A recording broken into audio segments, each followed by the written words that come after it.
First of all, Ernest, I would like to start off by giving a shout out to FYF Sports Debates Podcast. I really love that podcast. I really do.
Above names, worthy of all his praise, that still ain't enough, yeah. You don't know how hard I prayed, and he looked in my grave and he told me get up, yeah. At times I wanted to give up, told me trust him, even with faith the same size as the mustard seed, yeah. That was enough to me right where I'm at. Free me from places that I can't go back. Reckless to righteous when Christ is in that. Caught on his name cause his power's unmatched. Had me in shackles till he broke the chain. Killing my flesh, he's my license for that. Renew my mind, so my mindset for that. When they set up, I got can't be set back. Ready, set, go. Yeah, he made me ready, he set me up, then told me go. FYI Sports, man, Lamont, we back. And we got to talk about it, man. Salute to y'all, man. One cool P, keep it 100, sturdy. Jarrell Franklin, I see you back. Salute, Tony Lee, I see you in there. Y'all see the thumbnail. And we heard all of the banter and the chatter all year. And I made a prediction at the beginning of the year. I talked about some of the teams that would be the most disappointing teams of this NBA season. Now, I was wrong on one of those teams, which I kind of wasn't really too wrong, because the two teams that I chose that were going to be the two most disappointing teams this year, one was going to be the Memphis Grizzlies, and two was going to be the Los Angeles Clippers. And, you know, that Memphis Grizzlies pick probably didn't look so well because they did so well throughout the duration of the regular season. Probably not because they were good, more so because other teams were bad. And we see where the Memphis Grizzlies have landed themselves down in the 3-1 hole. They're stuck with a ton of guys that really aren't good enough to really compete, right? This is not the typical number 2 seed type of talent. They're kind of outmatched going up against the Lakers, facing elimination tonight. But the second team I wanted to talk about was the Clippers. I talked about how the Clippers would be a major disappointment this year. And when I talked about that disappointment, it wasn't necessarily about them being bad during the regular season. We know Ty Lue, you could give Ty Lue one good player and some really hardworking guys, and he's going to maximize the talent that he has throughout the regular season. He's going to get the most he can out of a group of players in the regular season. But when the playoffs start, you need stars to win games. You need star power to survive, especially this year. And we saw this year, Kawhi Leonard did a ton of load managing. He finally comes back. But by the time he comes back, he had put so much of a heavy workload on Paul George but then Paul George breaks down.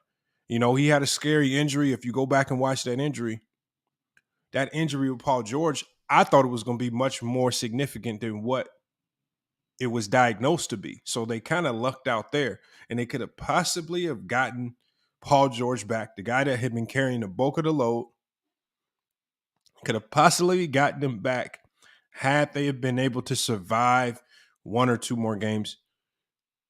And unfortunately, they weren't able to. And I think the biggest disappointment, yet again, I think this is probably going to be the 3rd year in a row that we're talking about Kawhi Leonard not being available due to injury. Right? A guy that's let his fans down throughout the year. Well, let's just even if we just talk about the load management, he's letting his fans down because going to a basketball game in Los Angeles is extremely expensive. It's not cheap.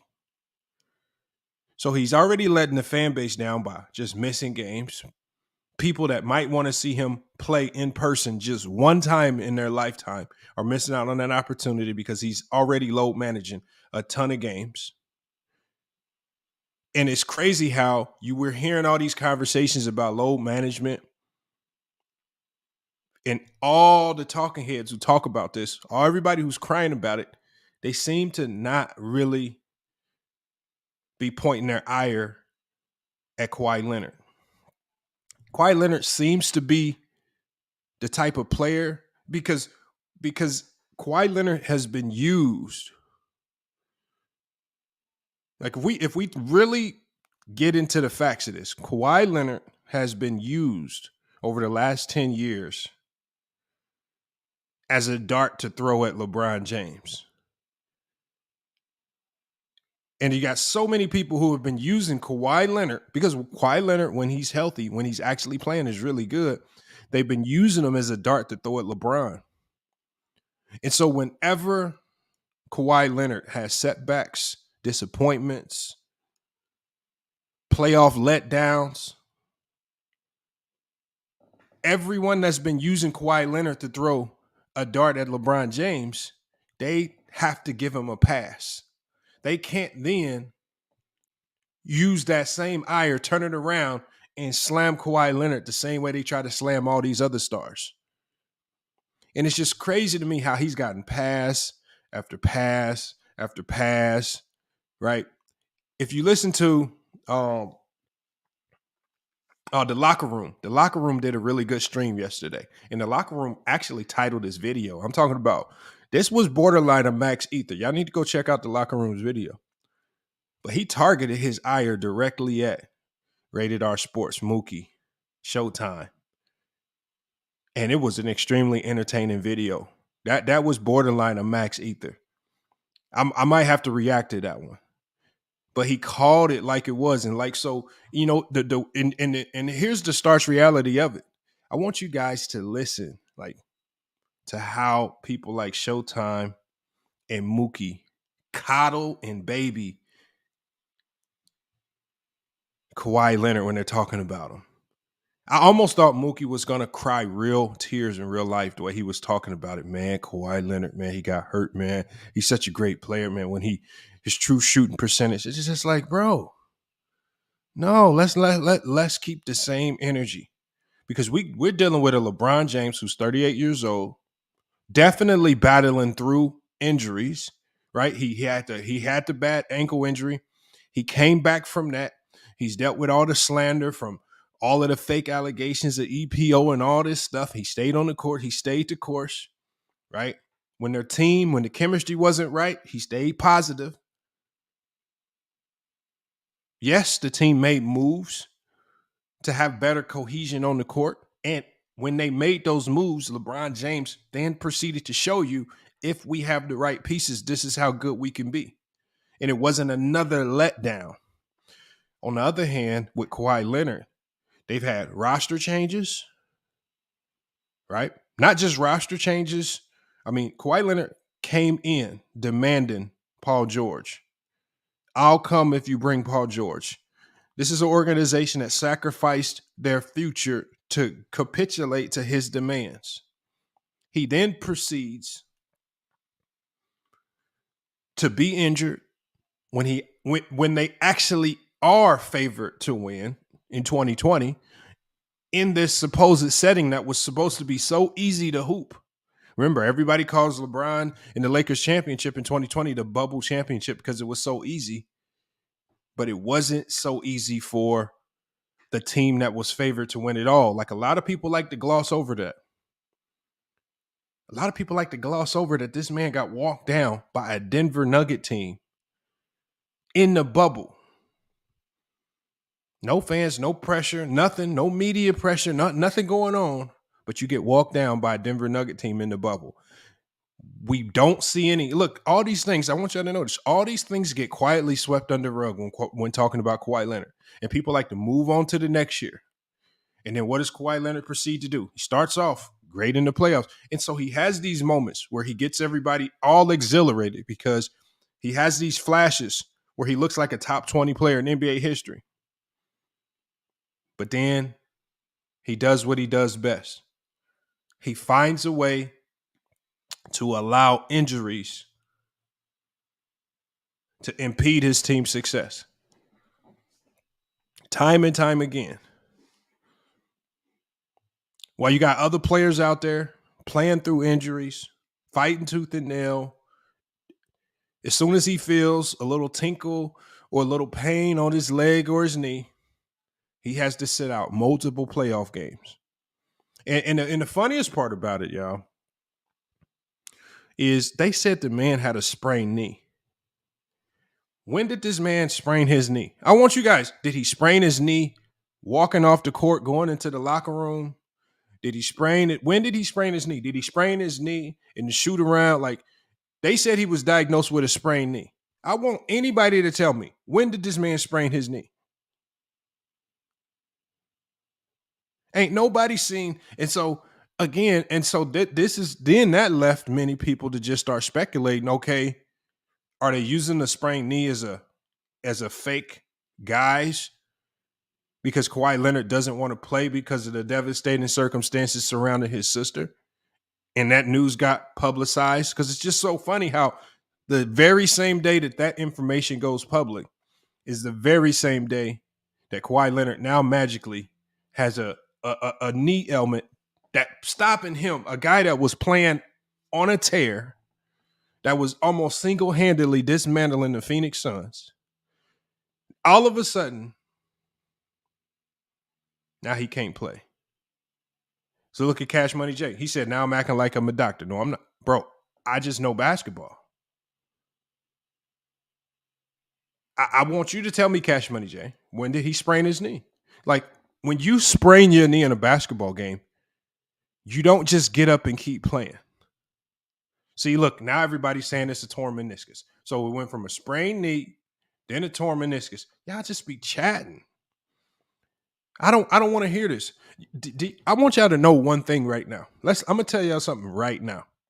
In basketball, almost every basketball player that's playing at a high level is dealing with either a partially torn meniscus, either small pieces of the torn meniscus floating around in there causing. Bro, anybody can get diagnosed with a torn meniscus if that's what you truly want the diagnosis to be. Do you know you can play on a torn meniscus?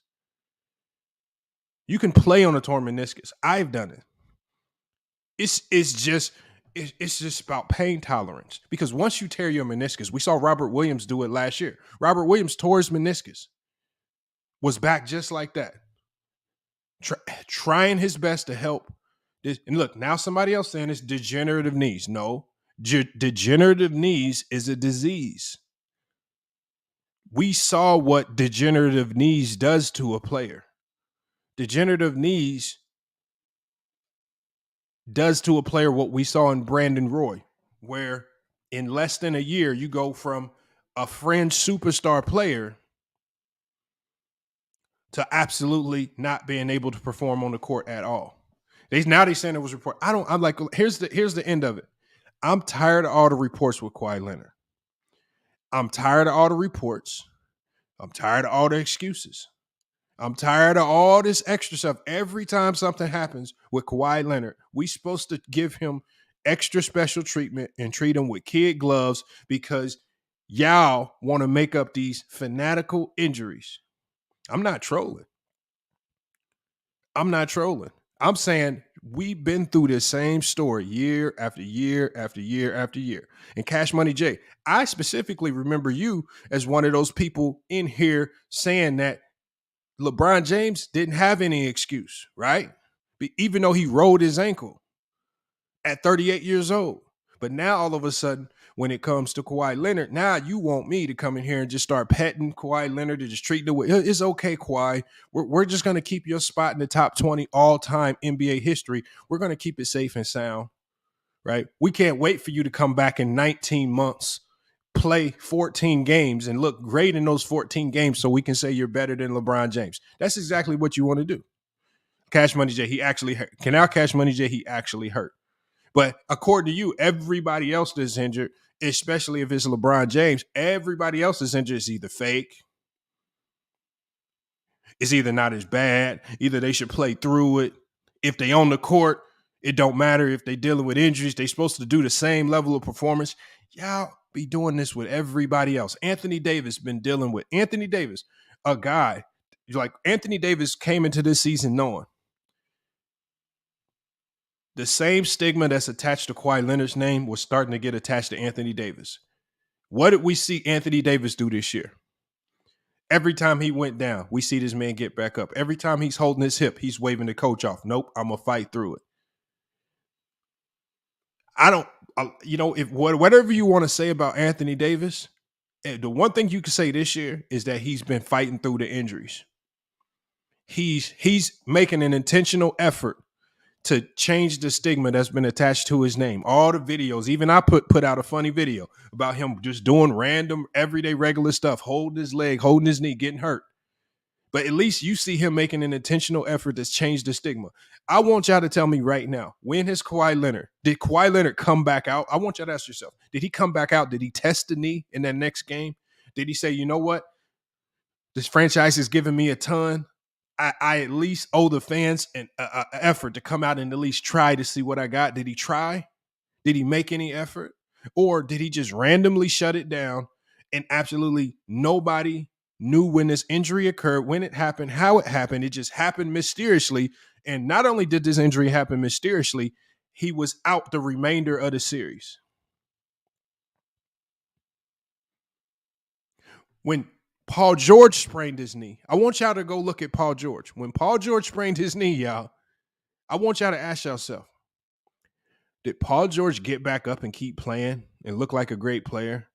When you sprain your knee in an NBA game, it damn near looks like you might have tore your ACL. It damn near looks like you're going to be out for a long time. And you just got to hope that the diagnosis is good. When did it, like I said, we talk about faking injuries, y'all come up with these weird narratives about all these other players faking injuries, this, that, and other conspiracies. When y'all going to put those labels on Kawhi Leonard, who had this magic, mysterious injury that nobody saw? I don't care what it is, meniscus tear. But David E., if you tell me it's a meniscus tear, that's even worse. You can play on a torn meniscus. Every player is dealing with some form of a torn meniscus. No one, if you play sports, your meniscus is not perfectly intact. It's either partially torn. Sometimes bone fragments can scrape up against it and make it thinner, which eventually leads to it tearing. And then even once it does tear, if you can tolerate the pain, you can keep playing. So that's even worse if you're telling me it's a torn meniscus. See, y'all just hear the word torn. A lot of y'all ain't never had anything diagnosed with your meniscus whatsoever. When I tore my meniscus, I felt it pop and I kept playing. Because when you tear your meniscus, you can keep playing. The next day is sore, but you can still walk on it and you can still hoop. Once you tear your meniscus, there's nothing worse that can happen. It's just pain. And most people who are diagnosed with a torn meniscus, 90% of those cases is probably just partially torn meniscuses. And you can play on it sturdy. I had it. I felt mine pop. What are y'all talking about? Y'all be acting like I didn't deal with it. I tore it. I went, and this is back when I was working a 9-to-5 job. I ended up going to work the next day. I had a slight limp, and that shit was gone in a couple of days. Yes, it hurt. I kept hooping.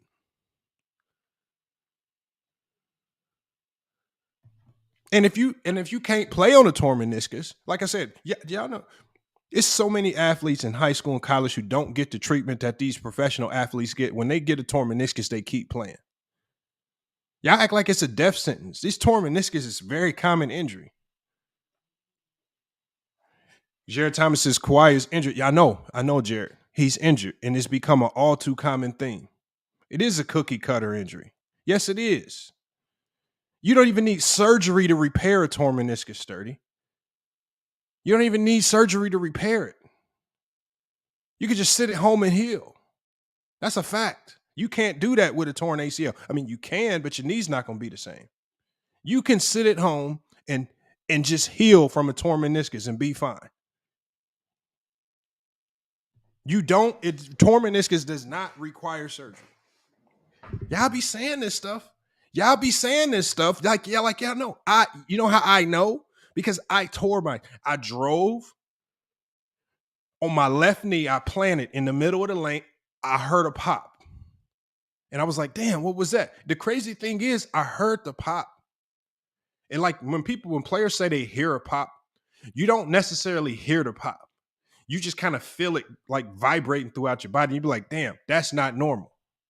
And I kept playing. Then the next day, I had a slight limp. Then I went to go get it checked out. Yeah, you got a torn meniscus. Here's your options. You know the first number one option they said? Because of your age, we don't recommend surgery. He says you can allow this to heal on its own. Normally, they don't like to go in and slicing you up unless you're older.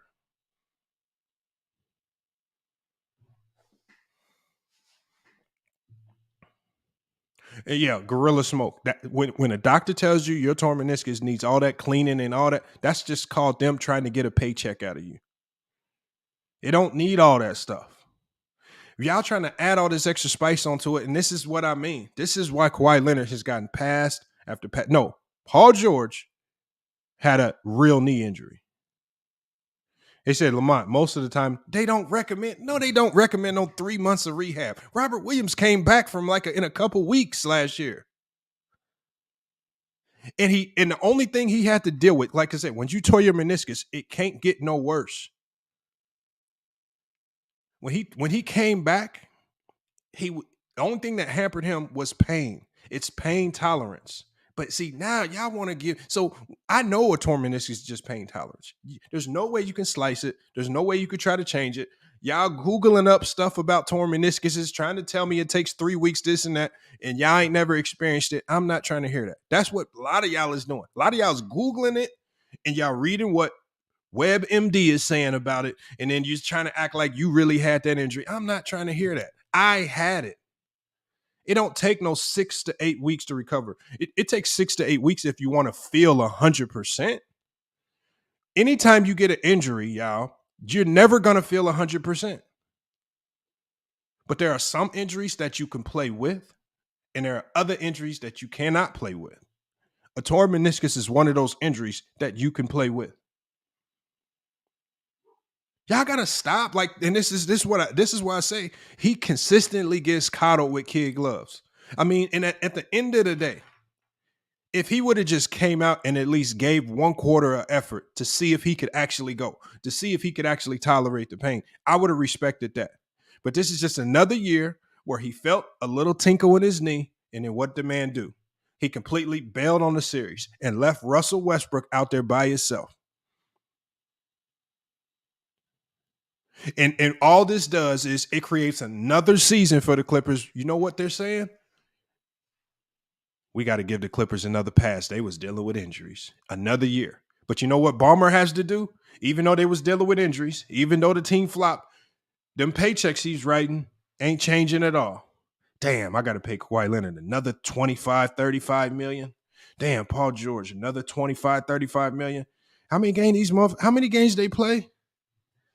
Damn, man, you only played, and you still got to write the full paycheck. All right, well, he healthy. He might get in the playoffs. These playoff checks, it's going to be worth it. Damn, I got to pay I'm giving him a $7 million playoff check, man. How many games he played? Damn, he ain't played. And we lost. But This is why Kawhi Leonard gets all these passes. So Kawhi Leonard to me is the modern day Bill Walton, y'all. Great when he plays, but just never healthy long enough to really show us any true greatness. And this is just like I said, the reason why I believe people like to surround Kawhi Leonard with all this aid and the protection is because he's used as a dart to throw at LeBron James.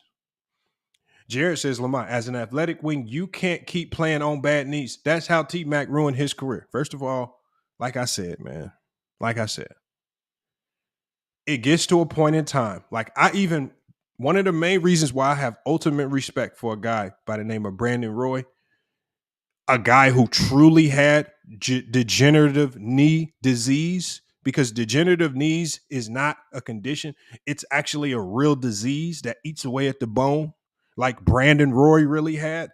One of the things that I like about Brandon Roy, one of the things you can always appreciate about him is when he saw his team was struggling and he was dealing with his knee injuries, what did he do against that 2011 Dallas Maverick team? What I want y'all to tell me, what did he do? He gave it one last hurrah. He tried his best. If Kawhi Leonard knows that he has a knee condition that ain't getting better with time, then why is he sitting? His knees ain't, if y'all say that I'm being the doctor. If Kawhi Leonard knows he has degenerative knees and his knees are going to give out irregardless of how much rest he got, then why is he sitting? He just might as well play whatever last little juice he got left out of his knees, because according to y'all, he has degenerative knees and they're going to degenerate anyway. Like Brandon Roy. Brandon Roy had degenerative knee disease. His knees were going to degenerate. Didn't matter what he did about it. Sitting don't help it. There are certain treatments out there, stem cell things that you could try. So if Kawhi Leonard knows he has a condition that is just not going to get better, then why is he sitting? Jared Thomas said that came back to bite. No, it did not come back to. He was already done at that time, Jared. He was already done. That game against Dallas was so historical because everyone knew this is probably the last game ever that we will see Brandon Roy look like the old Brandon Roy. He came back. He tried to play for the Dallas Mavericks, I believe, and his knees just continued to give out. But the one thing you saw that man do was he consistently tried. And if you have so-called degenerative knee disease, because y'all been saying that Kawhi Leonard has had degenerative knee disease for like the last 5 years. How the fuck do you have degenerative knee disease for 5 years and your knees ain't all the way degenerated? So y'all keep giving them these so-called weird diagnoses that you go Google, but yet Kawhi Leonard still comes out and plays at an extremely high level. And then every year something happens with his knees and y'all got a whole new explanation for the man. Oh, man, it was a meniscus, man. Oh, he got a sore knee, man. I heard somebody on another panel say, yeah, he got swollen sacs on the side of his knee, man. He got to get them drained. Like, I don't know where y'all come up with these fake diagnoses for Kawhi Leonard. Or we could just come up with the most simple explanation. Kawhi Leonard has all the talent in the world. But Kawhi Leonard is not 100% invested in winning or playing championship basketball. He's only invested in playing basketball when it's convenient for him. That's it. He has no care for the fans. He has no care for his duty to the team. He has no care for his teammates. And just like Keep It 100 said, this is something that Tony Parker signaled a long time ago. This is something that the San Antonio Spurs signaled a long time ago. So you could call me a liar, but then I want you to be able to go call Tony Parker and Greg Popovich and that Spurs organization that traded him liars as well. Because they said, man, you cleared to play. Why is you still sitting? He said, no, I'm still hurt. I'm going to allow my people to tell me, all right, we're just going to trade you, and we're going to trade you to where we want you to be. We know he has no loyalty, right, to a team that does right by him, a team that goes above and beyond to do everything for him. The Spurs did that. Then they trade him to the Toronto Raptors, and the Toronto Raptors gave this man everything that he wanted plus some. They offered him the world to stay in there. They gave him every resource that he needed, and they won a championship. And as soon as he wins the championship, Toronto, what's the first thing he does? He bails on a team that helped get him to the promised land. But see, when he bailed on the Toronto Raptors, where was all the vitriol? All the vitriol that I heard people having for KD moving teams, all the vitriol that I had heard for LeBron James moving teams, Kawhi Leonard moving teams. Oh, man, we love the move, man. Oh, Kawhi Leonard's just going back home to L.A. Oh, we love this move. And not only did he just go to L.A., he wanted to go to L.A. on his own terms. If I go to L.A., I need Paul George. I don't care how you get him, make it happen. So not only does he just bullied his way into L.A., leaves a team that did everything right by him, and they won a championship. Then he proceeds to go to the Clippers and has done nothing but have letdown after letdown after letdown, including having a 3-1 lead in the playoffs, losing it to a Denver Nugget team in a year where the Clippers were favored to win it all. But where's the fans at? Where's the vitriol? When we talk about choke artists, when we talk about guys not being clutch, when are we going to start throwing those darts at Kawhi Leonard? I just want to know. I'm waiting because all I'm seeing is a lot of people still trying to treat Kawhi Leonard with kid. Man, he's really injured, y'all. He's really injured. No. It gets to a point in time, you got to do what Anthony Davis does. I'm going to figure it. I got to dig through. I got to get this stigma off my name.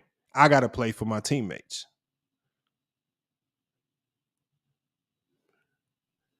I got to play for a city. I'm going to get it done. And if anybody is going to sit here and tell me that Anthony Davis right now is playing at 100%, he's a liar. On top of the fact that as much as people want to deny it, Anthony Davis and LeBron James probably takes, along with Joel Embiid, probably take the most punishment in the paint.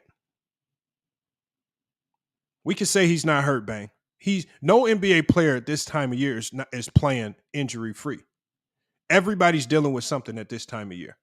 And if you're a star, you're probably dealing with a little bit more because you got more miles going on your body. And if you came into the season injured already and recovering from injury, you're probably dealing with a little bit more than the next man. Everybody, thank you, SB. Everybody's hurt right now. Understanding that, then where was Kawhi Leonard when the Clippers needed him most?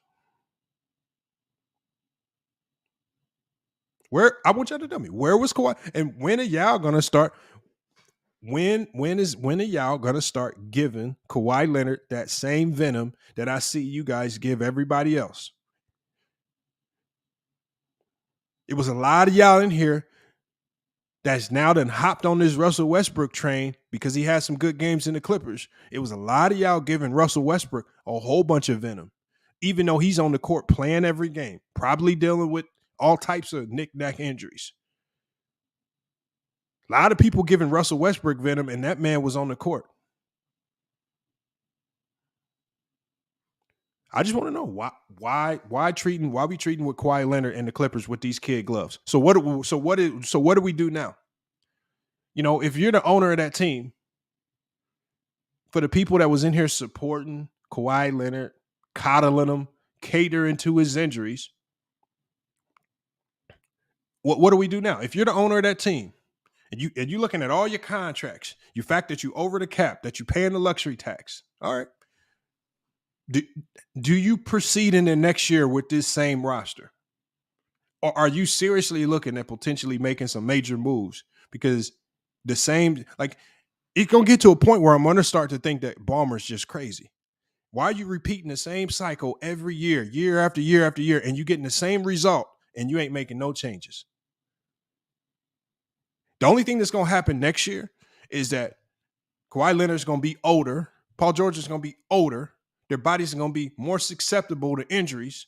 And we're talking about two players that have been injury riddled their entire time in there. And even when they had an opportunity, even when they were projected to win it all, in a setting that y'all all say was a very easy setting to win in the bubble, remember it's a bubble championship, they still choked in. So even when they are healthy, they choked. And if they're not busy choking when they're healthy, then they're just busy being injured, completely obliterating any chance they got. I want y'all to give me a better summary of the Kawhi Leonard and the Paul George pairing in the clip in LA.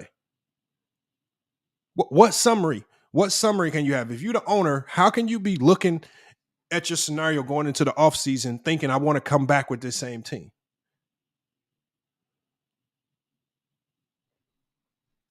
Rap Guy Reloaded. I don't know what Kawhi Leonard's career, based on what it seems like Kawhi Leonard's career is going to be over when he chooses. He chooses when to play. He chooses when not to play. And because of that, he's going to choose everything else. With Anthony Davis, it didn't feel like Anthony Davis could choose when to play or not to play. That fan base, those fans were the people that were throwing venom at Anthony Davis weren't giving him another option. You're injured, find a way to get back on the court and play. And then when you get on the court, don't complain about any injuries that might be lingering. Just play. And we still expect you to go get 25 and 15. And even when if he gets 25 and 10, people are going to be complaining that he didn't get the 15 rebounds, even though they won the game. Y'all see how that works? Anthony Davis just this past last game didn't have the best game. Other guys had to help him out. He was dealing with that little hip bruise that he might have got falling to the floor. They still won the game. But Anthony Davis was still out there.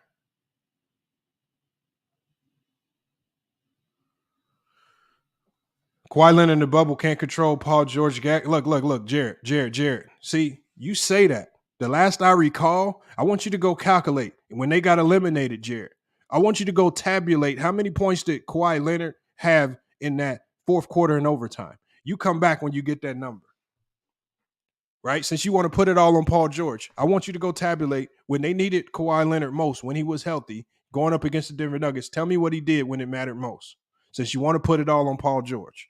And I don't know what team, and basically, if you want to blame Paul George, I don't know who walks away blaming the number 2 guy. If you lose a 3-1 lead, the number 1 guy gets blamed. Ain't no inconsistent. Yeah, number 2 guys are number 2 guys. That's why they're number 2 guys, MJ, because they sometimes can be inconsistent. That's why Paul George said he's a number 2. Paul George said this out of his own mouth. When we hear people talking about Kawhi Leonard, when we hear people talking about, oh, he's better than LeBron James, or he's had a better career, or he's a better player in this generation than LeBron, yet when they lose, I hear y'all fools sitting here blaming Paul George.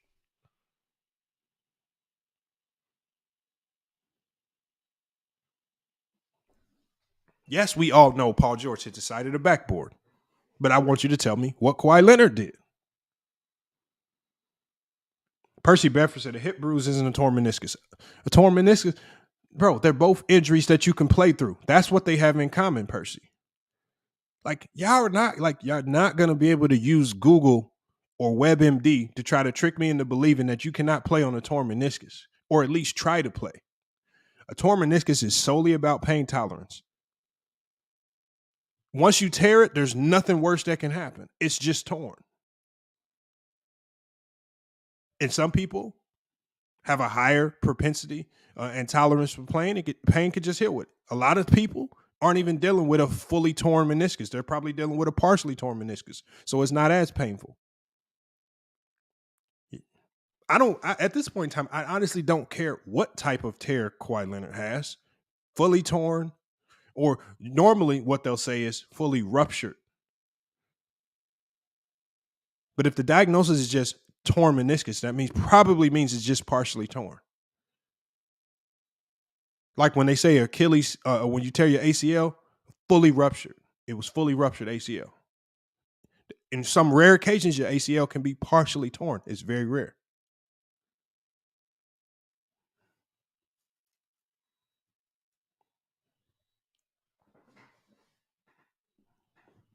I'm just like y'all giving excuses.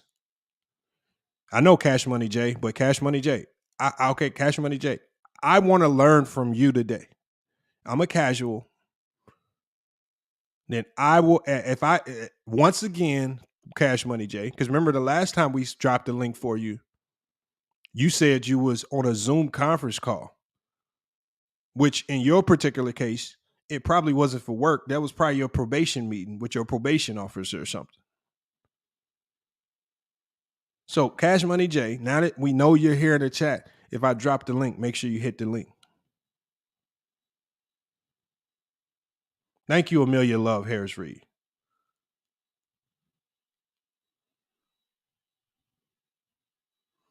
I know. And look, Tosh, 11 straight regular season wins against the Lakers when it don't mean nothing. But when it come time to beat the Phoenix Suns in the playoffs or beat the Denver Nuggets or beat the Dallas Mavericks, do something. Where you at? If you really believe that, Cash Money J, just hit the link and explain to us all of this stuff. If you, everything that you're saying, you could come on the link and you could tell the world everything. You say stealing money from kids, all this concocted stuff. Everything that you're saying, Cash Money J, is stuff that you've made up in your own head. And all I'm doing is I'm going to give you the opportunity to hit the link by yourself, nobody else up here. And then you can give us all the information that you might have, whether it's about me, whether it's about Kawhi Leonard, whether it's about meniscus tears that you know nothing about. So look, y'all, we gonna see. So and we got Renegade and 1QP in the chat. So this is what we're gonna do, y'all. We're gonna give him one opportunity. Cash Money J, you got to hit the link. We're gonna just hit the link, or the mods is just gonna get you up out of here.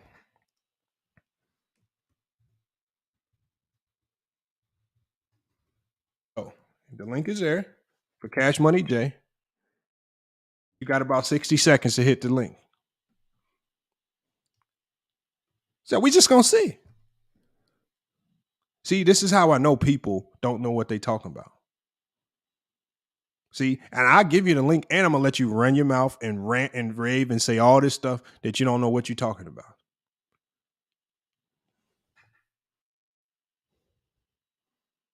Come on, Lee. Lee, you came in the backstage, Lee. That link is for Cash Money J and Cash Money J only. We got the timer going. I got a timer going right now. So Cash Money J, you got about 30 seconds. It's not very hard. See what I'm saying? See, when it come time to really start talking the knowledge that you actually have, like really talking that talk.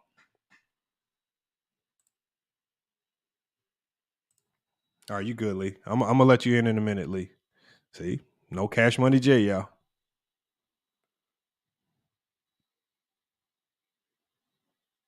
I look, Sturdy.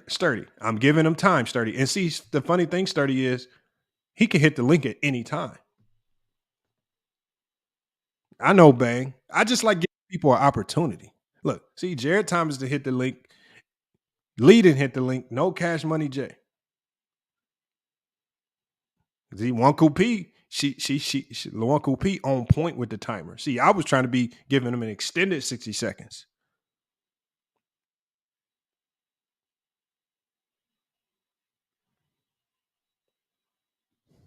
No Cash Money J. We got Sturdy, we got Jared, we got Lee. We got no Cash Money J.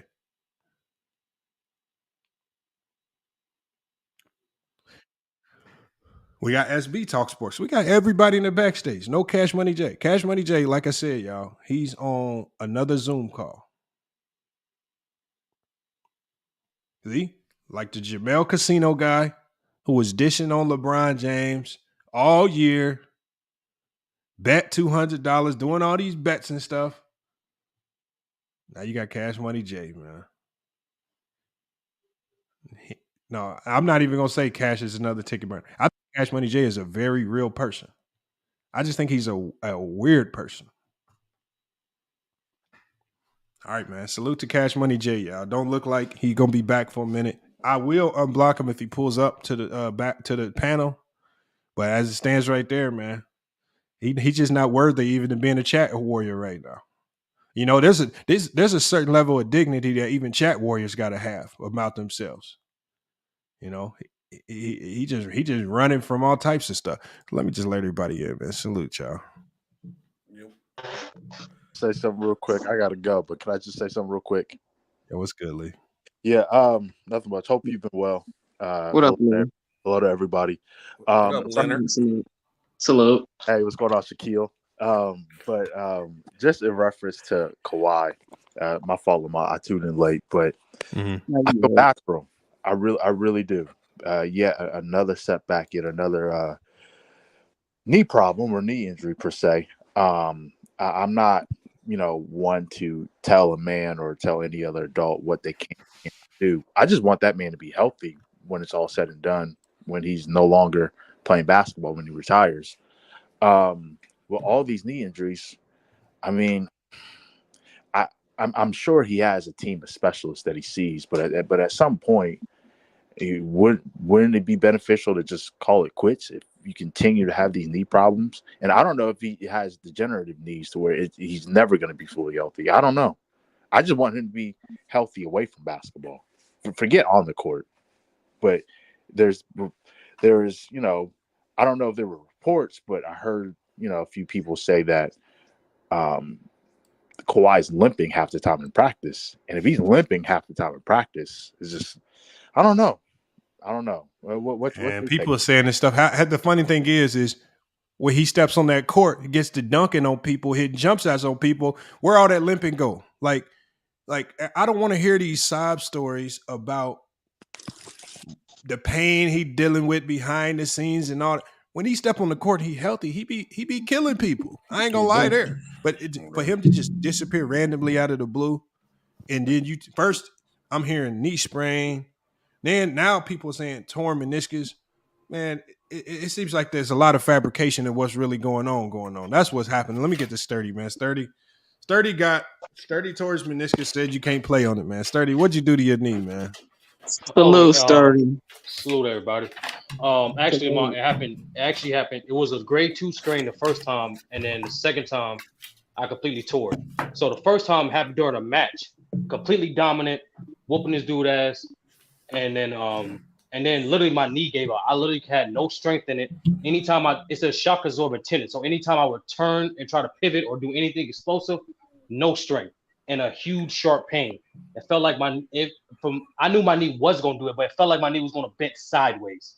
And I'm not playing a fluid. I didn't play in a fluid sport like basketball for a while, but I did play wrestling. And I did play football, explosive sports, physical sports.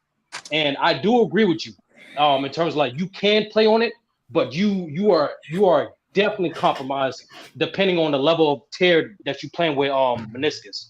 So that's number one. That's not no MD talk. That's life experience. It literally cost me a year of high school of any sports I wanted to play, and they told me that day it is 6 to 8 weeks of rehab, but I decided to do 3 to make sure I was 100%.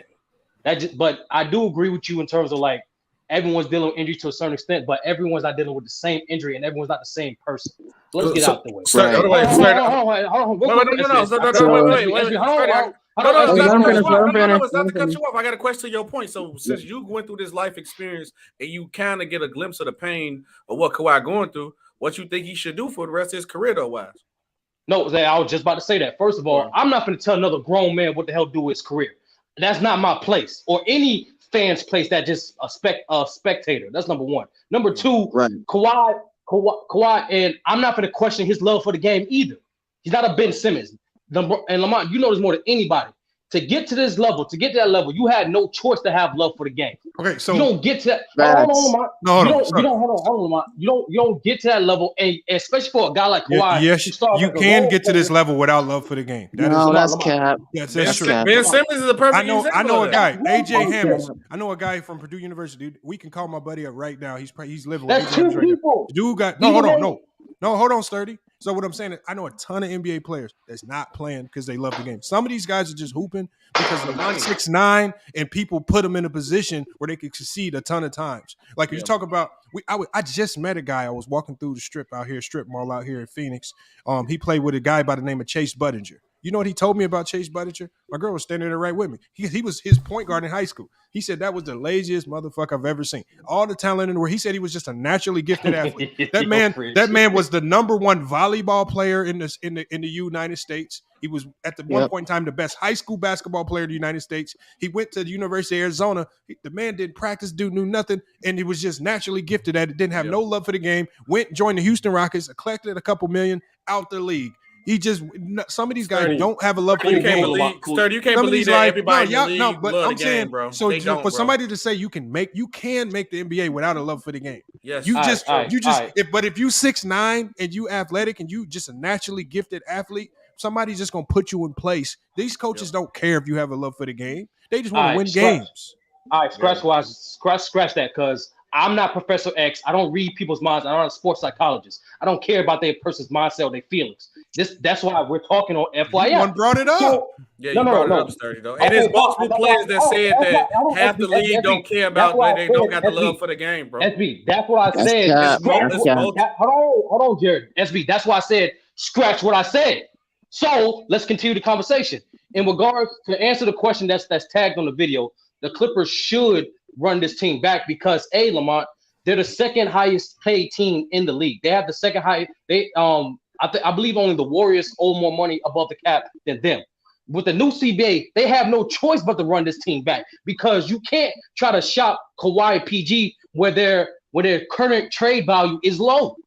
You got to at least give those guys an opportunity to at least raise it up during at least half the season. And the second thing, this is my personal opinion. I think this is the best collection of staff this team has. I think this is the best collection of role players this team has ever had. I think especially if they retain Westbrook.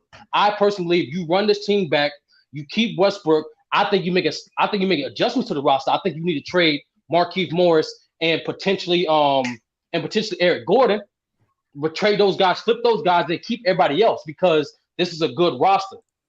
And last point, Lamont, the last reason why they should last point why they should run it back is because unlike the last 3 seasons with these same guys, the injuries that are reported aren't as severe as the previous injuries. They're not.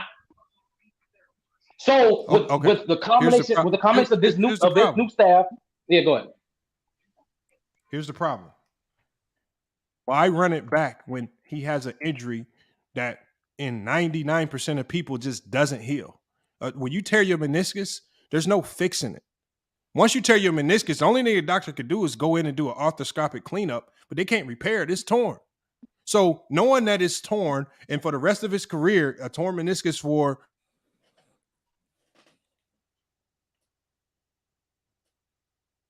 don't play games, why would you be crazy enough to run it back now that he's torn his meniscus and you know he has an injury that's going to cause stiffness, soreness, pain? He's going to have to do a lot of compression, and he doesn't like to play when he feels any little tinkle of pain in his knee. Why would you keep this guy?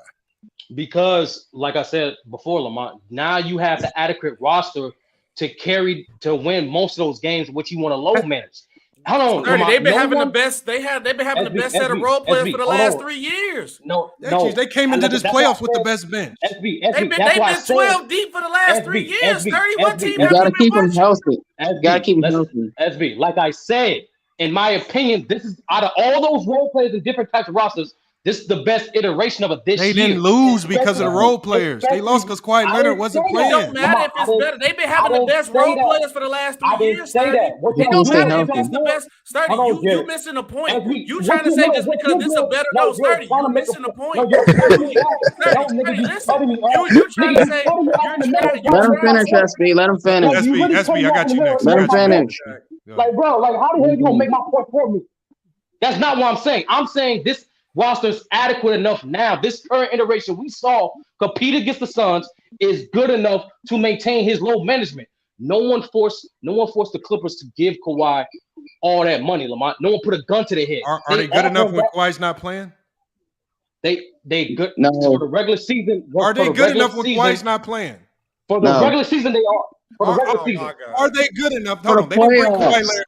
They did not bring Kawhi Leonard there to win regular season games. You brought him there to potentially win a championship. He needs to be healthy in the playoffs. What I'm saying is, if Kawhi Leonard's not playing games, who can they beat in the playoffs? Nobody. Okay, Lamont, I'm not saying you low manage during the playoffs. I said you have an adequate enough roster you can low manage to do for the regular season. Low management doesn't work. No, he's hurt. No. It worked in Toronto. First of all, it did work in 2020. Okay. Right, Sturdy. I asked you this question. No, Sturdy, I asked you this question. I said, now that he has a torn meniscus does not heal. A torn meniscus can only be cleaned up, and you have and for most people, especially if you're a high level athlete, you're probably for the rest of your career, you're going to be dealing with soreness, stiffness, and all this stuff. And we know Kawhi Leonard does not like to play when he feels any type of pain in his body. So going forward, knowing that he had, like you guys said, he has a torn meniscus. If he does have this and is not going to heal and it's only going to cause lingering issues in the future, which means more games sitting out for Kawhi Leonard, why would you hold on to him even if you have a good bench? It's not going to mean nothing if he's not playing. So how do you trust? What has he done that would give you the trust that he's actually going to be able to play through the pain?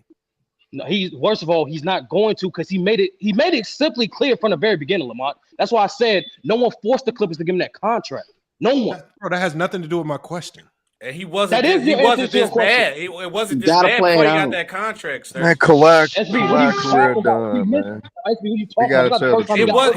It got worse. It's worse now, bro. You're not telling. You missed the context. You put no context. They need to break this shit up, man.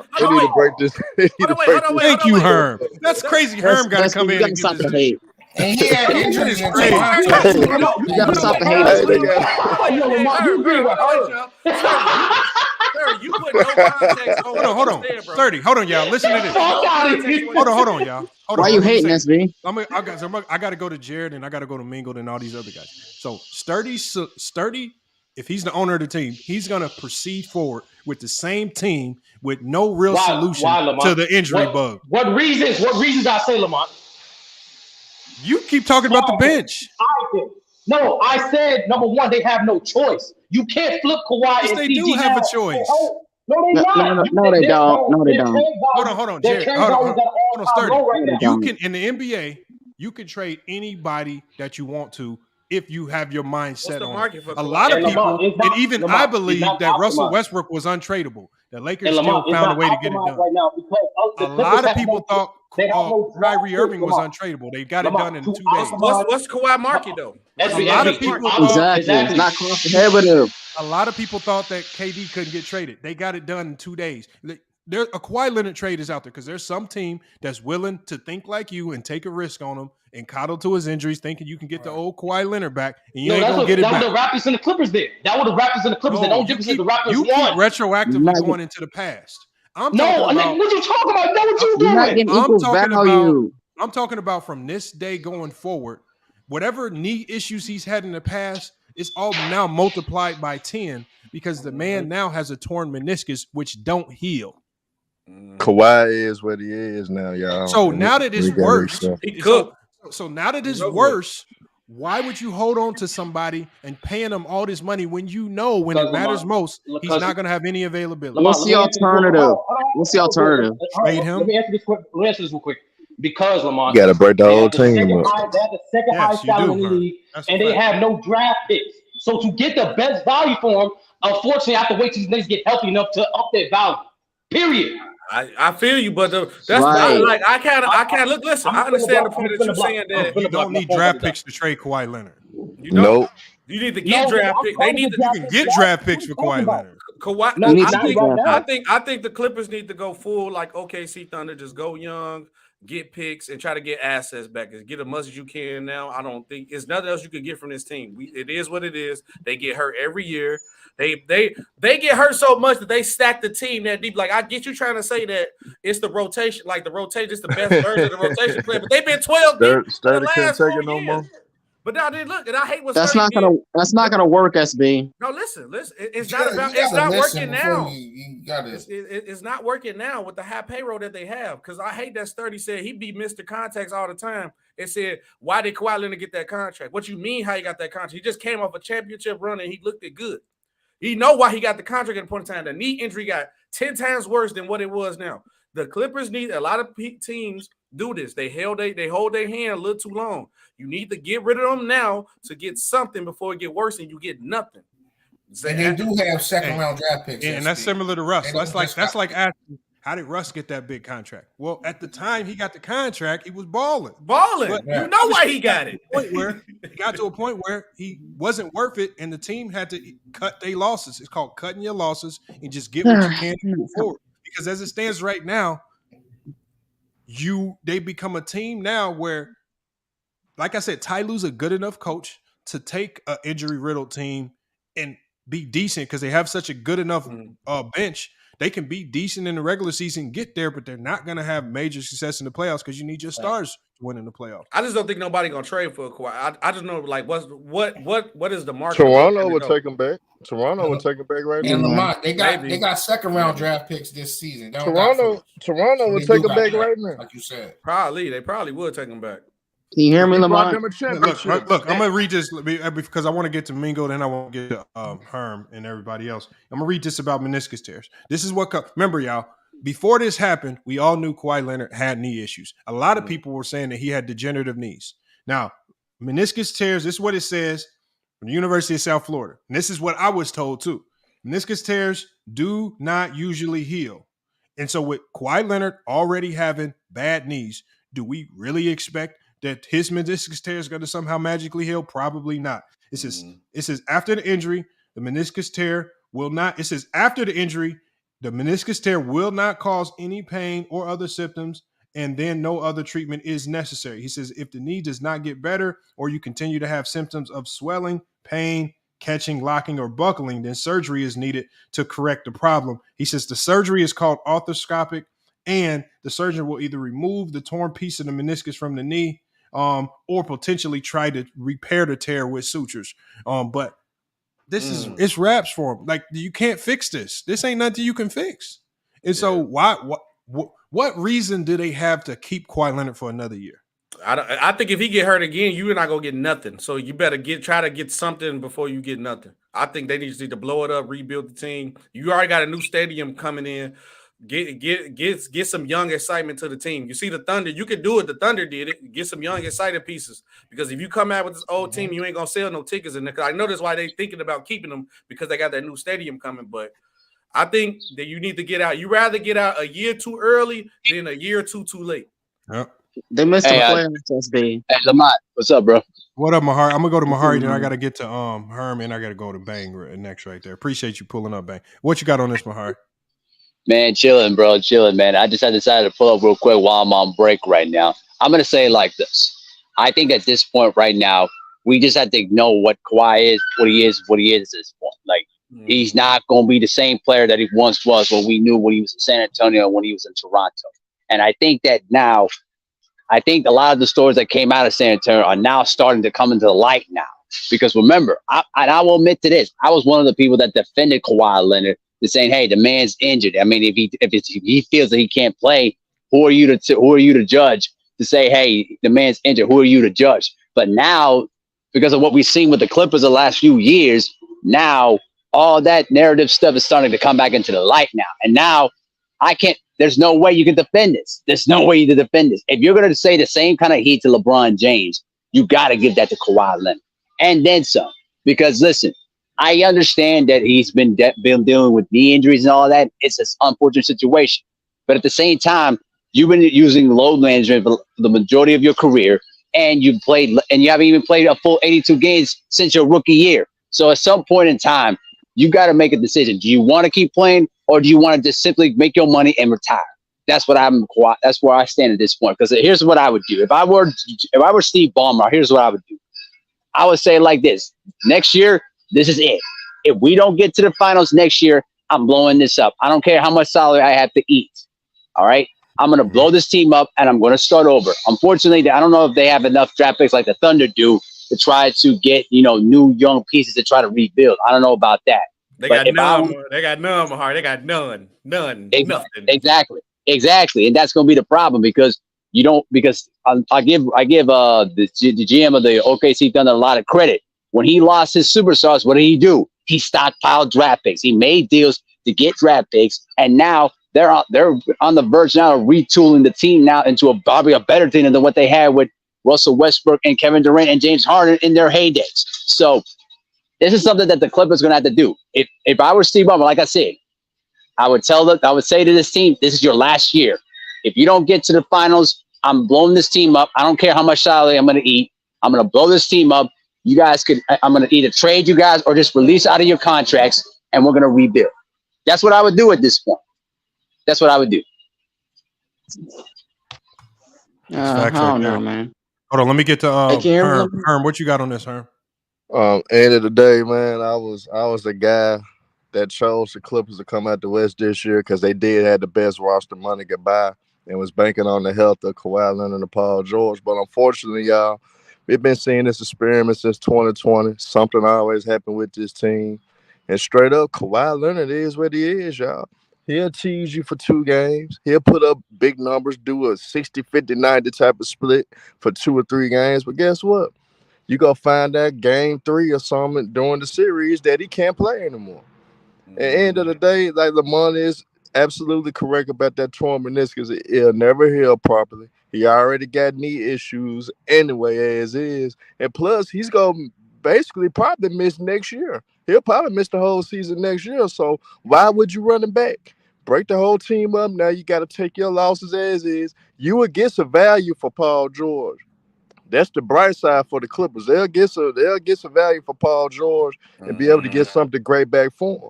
And yes, when you do get rid of Kawhi, you train to enter Kawhi Leonard. So what? He gonna miss the next year anyway. So you basically gonna be without him either way it goes. So you might as well break the whole team up. Keep the role players that you got. Keep the normal pals. Re-sign Russ. Keep those guys, but try to get the most. Sorry for the noise. But y'all try to get as much as you can for Paul George and try to get as much as you can for Kawhi Leonard. And you just got to take your losses and move on. We go see this same thing. Clippers get all the praise. Everybody think they're going to win some, but something always go on. Everybody got to accept it. And if we go cook guys like LeBron, we go cook other superstars in the league, we got to keep the same energy with Kawhi Leonard. He is what he is. He can't be a number 1 guy anymore. Only way Kawhi Leonard can extend his career and play for a few more years, he cannot be the number 1 guy. He would have to be a supporting player, and he'll have to take a back seat to let somebody else run. If he's not doing that, you're going to keep seeing the same thing with Kawhi Leonard over and over and over again. Low manager not working, nothing is working. So, end of the day, we got to accept it for what it is. The evidence is right in our face, y'all. We can't keep capping for Kawhi Leonard. To me, honestly, Lamont, I think his career is done. I think he can't come back from this one. Honestly, I think his career is done. No cap, Herm. I think Luka and Kawhi Leonard are the most protected players in the league, and they both did a lot of bad stuff this year and get crucified. And if it was any other player that did what they did this year, it would be all hell to break loose on all media platforms. They got crucified. Jokic protected too, though. Jokic protected. Let me get to Bang real quick. Bang, what's good? What you got on this, man? Man, what up, Joe? Yes, sir. What's good, man, look, bro. This right here is just a catastrophe, bro. The pass that this sweet whore get, bro. I'm trying to tell you, this dude then robbed the bank with the Clippers. This is a team that he wanted. I constantly hear the Clippers going to get it this year. Broussard, the rest of the Chitlin circuit. You feel me? Oh, the Clippers going to do this, they going to do that. Shut up. Lakers in the play-in. Shut up. Okay? Them niggas is some busters. Blow it all up. You got the richest owner in the league. Blow it all up. Send them to where they need to go. You feel me? I'm tired of hearing about them. That highlight of that team is blowing a 3-1 lead. Period. I ain't got nothing else to say.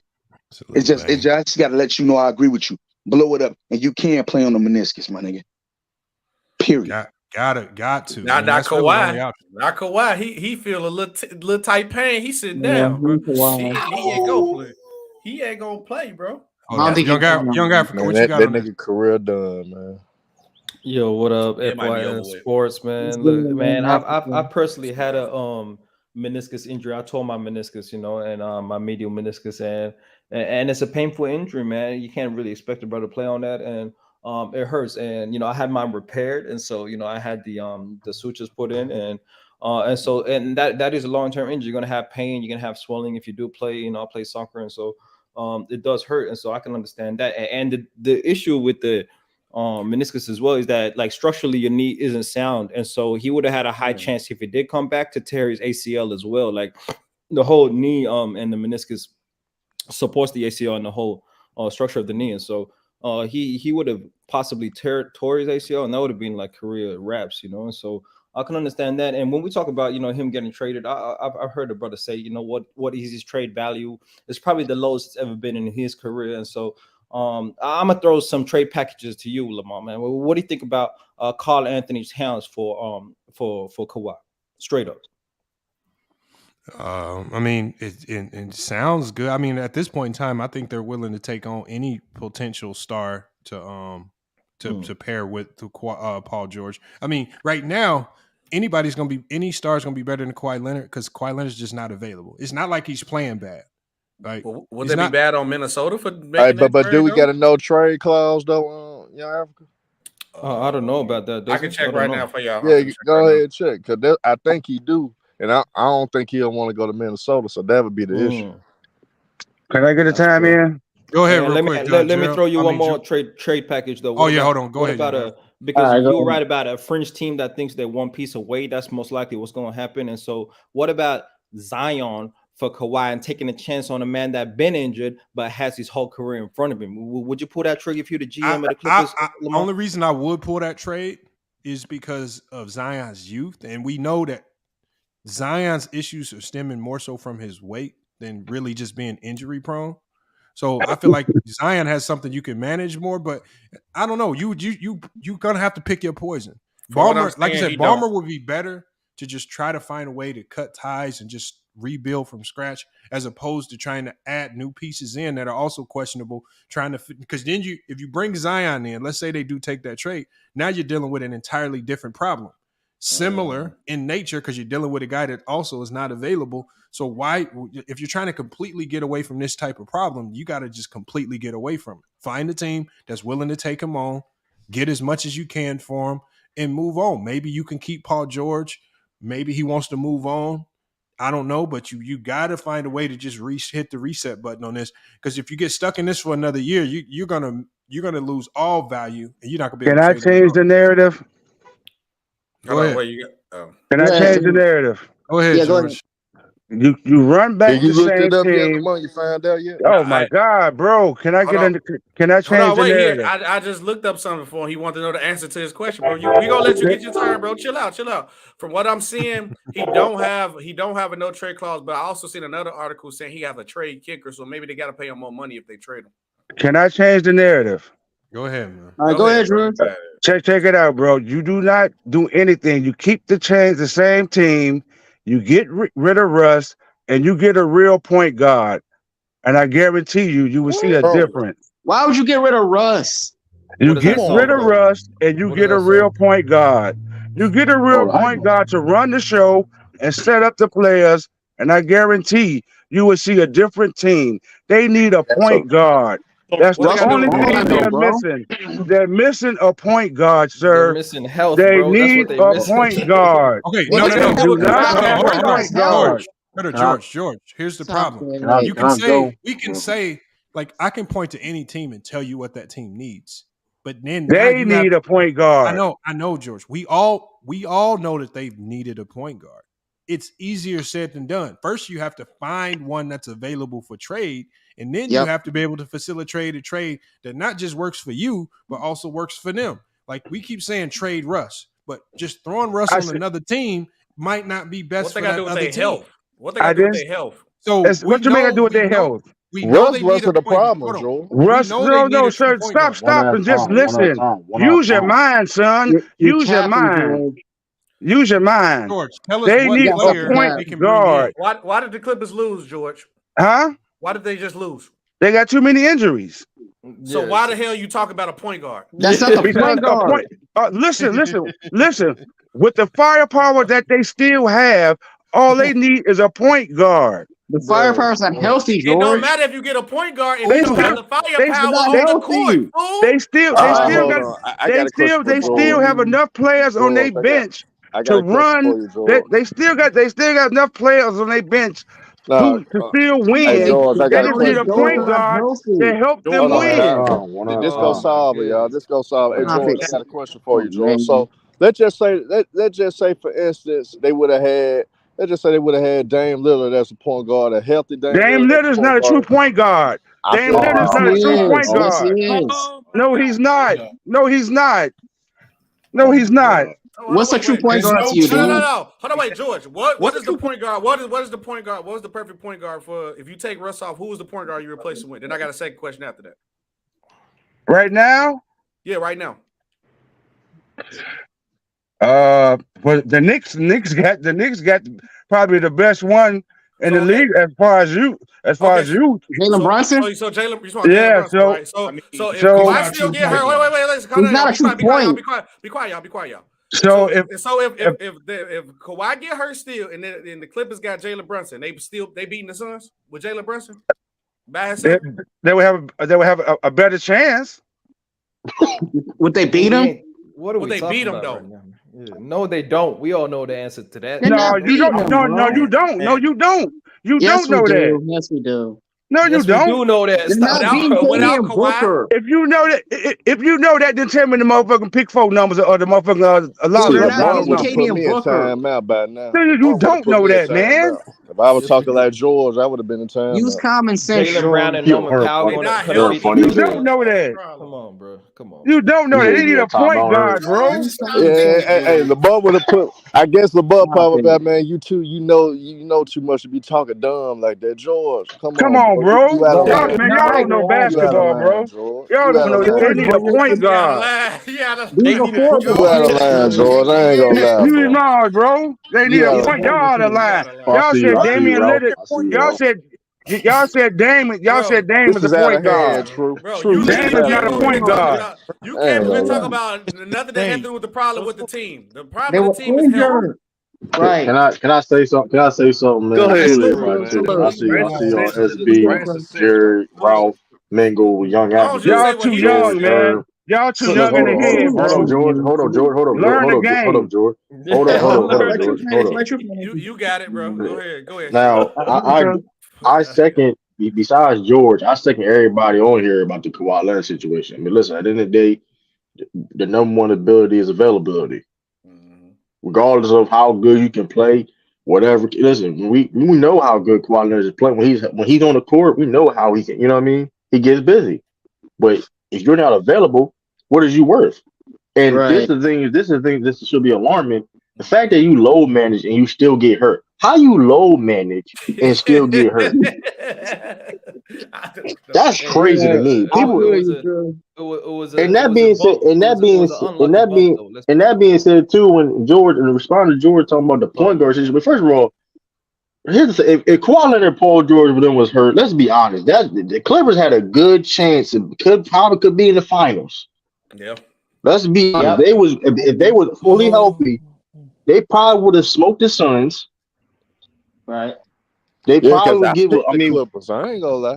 I'm just saying though. Like this Clipper team, like I said. But the problem is that the injuries, the Kawhi Leonard and Paul George. Paul George. You talking? I don't know if they was gonna. Who was his point guard when he won the championship? And Chris Paul. Actually, you had that Kyle Lowry great. What did Kyle Lowry do? Russ is better than Kyle Lowry. What did Kyle Lowry do during the championship? Play defense. Van Fleet actually played better than Kyle Lowry in the finals. What else did he do? He didn't really do too much. Did Kyle Lowry show up during the championship series? Yeah, he averaged like Kyle 20 a Lowry game. But George, Kyle Lowry on the bench right George, now, bro. George, What they got to do with health, brother? Hold on, y'all. George, here's the problem. None of this matters if Kawhi Leonard's not on the court. Exactly. Thank you, bro. I don't care. You can go bring Magic Johnson back in his prime. It ain't gonna matter if Kawhi Leonard's not healthy. Right, He's not gotta be healthy, you George. put Magic Johnson out there by himself, just like Russ out there by himself. They're not gonna win. Like Russ has some great games, even though he didn't shoot the best. Yeah. But he has some good games. But they couldn't win because they didn't have the star power out there. Russ, hold on. First of all, we can't. Russ was not balling. great, Lamont. Hold on. Oh my Russ, God, man. hold on. Y'all funny, bro. What you mean, Y'all Russ? real funny, bro. Hold on. Let me say this. Hold on. Let me say this. Hold on. Listen, was Westbrook? If you look at his numbers, it's like it's normal Westbrook stuff. But like defensively, when he was playing, he was the best defender in the series. Even though they lost, he was defending at a high level, rebounding. He had some. He shot bad 2 games of 3 from 18. And listen, hey, but what do you expect when? Hold on. What do you expect? Like the point we keep saying about the point guard, which is irrelevant. What do you expect when you have a guy that's your third option now becoming the number one? Because Kawhi Leonard can't. Hold on, but because why? Because Kawhi Leonard is not in Paul George is not reliable. He still got to hold on to the ball. No, it doesn't matter. But you're asking a Westbrook, and especially in this stage of his career, he's not in his prime no more. You asking Westbrook right now to do more than he's supposed to be doing. What do you expect? That's not fair. That's not fair for a guy Westbrook that's put which was ironic. Look, Westbrook put it. Look, bro. Hold on, don't tell me. Hold on. First of all, you was I want you guys to learn something. Put these guys at their natural positions. Put these guys at their natural positions. There's Lamont, no help me out. position Help me out, Lamont. Lamont, put these guys at their natural positions. Is Russell Westbrook really a point guard? John Morant. Hold on. Throw him around. Lamont, George. Lamont, Hold on. is Russell Westbrook really a natural point guard? What they got to do why they lost? No, he's not. That's irrelevant. He's a 2-guard. Ask your question. Hold on, George. That's George, irrelevant. George. I'm asking you a question. George, hold on, George. George, I'm gonna ask you a question. Here's the problem. What you're trying to do is, if I walk up to young Africa and I smack him on the head with a baseball bat. No, oh my God! Hey, hold on. Come on, Listen to this, y'all. This is what George is doing. If I walk up to young Africa, I smack him on the head with a baseball bat. Man might have brain damage. I take him to the hospital, and the doctor start massaging his feet. Come on, what they gonna do? What I'm saying is that's not the question, bro. That's not the question. Hold on, George. George, you got to hold on. What I'm saying is, you got to address the main problem. Your main problem is not everybody else. This was one of the deepest benches in the NBA, and the bench did their job. Norman Powell was doing his job. They still had Robert Covington, who they really weren't using much because they were so deep. Right? They were so deep they were able to trade a guy like Luke Kennard. They brought in Bones Highland. They were deep. Here's the problem: your star ain't there. So why are we talking about bringing point guards in, surrounding them? How is that gonna help Kawhi Leonard not being available? How is putting better players around Kawhi Leonard gonna make him more available? Right? I don't get it. All you're gonna do is you're gonna set yourself up for another good regular season, and when the playoff time come around and Kawhi Leonard's not available, you're just gonna lose again. So why not? Why George Henderson? Why don't you want to address the actual problem in Kawhi Leonard? It seems like he's the problem, not everybody else. Kawhi Leonard is a grown man, and he knows his body. If he doesn't want to play, and it's okay with the owner, that's up to them. They knew the problem he had, his history, when he left San Antonio. He took a chance on him. You're breaking up, Jordan. All right. He took a chance on him. He knew his history. I don't think they and he's agreeing with it. By the way.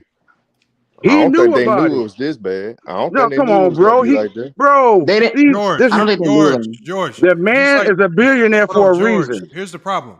Let's stop going back But I don't he care. had to, bro. Hold on, George. I don't care why the Clippers signed him. Everybody understands why the Clippers did take a chance on him, even though he had an injury history. Right. I'm talking about from this point going forward, based on what Kawhi Leonard has shown you over his entire time in a Clipper uniform. What has he done that makes the owner want to say, okay, I'm okay with going into next year, even though you're injury riddled, you have an injury history, and I don't know if you're going to be available to play come playoff time next year. Why would he run this back again when the majority of the time that Kawhi Leonard's been there is? What you say? Lamont, your mic went out. Yeah. Lamont, your mic's out. Hold on, can y'all hear me? Yeah, we can hear you now. Yeah, we can hear you, bro. No, what I'm saying is, why did they need to run this back again? If let me answer. I hear you. Hold on, George. Why run it back again? If you didn't hear, if you're missing, my mic went out. Why run it back again? Since Kawhi Leonard, his entire time there, it's been filled and riddled with disappointment. And the disappointment is not because they didn't have a point guard, not because the other guys weren't good. It's generally revolved around Kawhi Leonard not being available. So why hold on to a guy that's just never available when you need him most? Well, I'm pretty sure that him and the GM is going to sit down and have that discussion this offseason. What you're talking about, and in my opinion, just like in your opinion, they're going to make the best decision for the team, and I believe they're going to keep him. And make just like the other guy said, make one more run with these guys. Paul George has the same thing. He ain't been healthy for the last 3 years either. So they're gonna get rid of both of them? No, well, not only that, Kawhi is also a champion. Yeah, he was. So what you're saying is you're painting the narrative only on one player. Was an MVP. Paul George has had the same problem with Kawhi. So what are you saying? You only pointing at one when it's been two all along. I'm saying like, you give champions the benefit of the doubt. Can Sturdy say something? Can Sturdy say something? I'm just tired of George right now, man. This shit. Okay. I've been tired of you guys all along, and you're not pointing out the real problem. The real problem is put these guys at their natural position and get a real point guard. There's no natural position. It is a natural position. George, you delusional. It's position. You guys are delusional because you don't know basketball. You got shooting guards playing point guard, and you don't know what you're doing. Old school mindset. Hold on, that's why they're losing. Hold on. That's why they're losing. But this is they losing because of Kawhi Leonard and Paul George. That's why they losing. Because Kawhi's a punk. You got shooting guards playing point guard. That's why they're losing. That's not the reason, bro. Stop it, George. Hold on, that's the case why Steph Curry got 4 Hold on, Herm. Let me let Pooty get his take, y'all. Pooty been waiting there, and I got to get back to Sturdy since he came back in. Go ahead, Pooty. Salute, Pooty. Salute, Lamont. Salute to you too. What's up, Herm? Yeah. So I don't really know too much about meniscus tears other than that, they're painful. But my thing is, why does Kawhi just, keep getting a pass? Like, this happens every year. They are expected to make a deep run in the playoffs, and then some shit like that happens. I mean, yeah, they did have one conference finals, but that's just one conference finals, and he was out, I think, for, the whole series. I think in order for them to, possibly have any future, they got to move Kawhi Leonard. I'm not really sure about Paul George, but as far as Kawhi, they just got to move him because it's just a revolving door at this point. That's all I got to say. Salute. Let me get back to Sturdy. Sturdy, what you got on this? I think you dropped out earlier.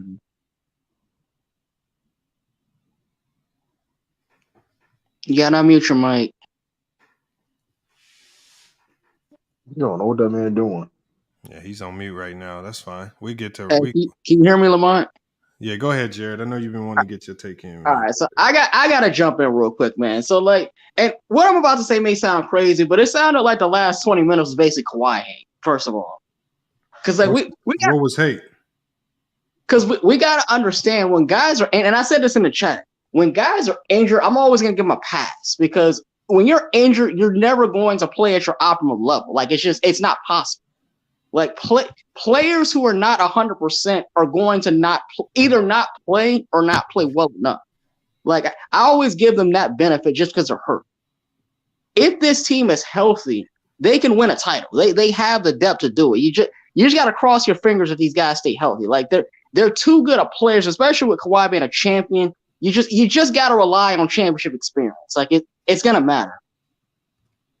Hold on. Thank you. Hold on, Paola, because I was just about to say this. Everybody keeps saying meniscus tears are painful. They're not painful.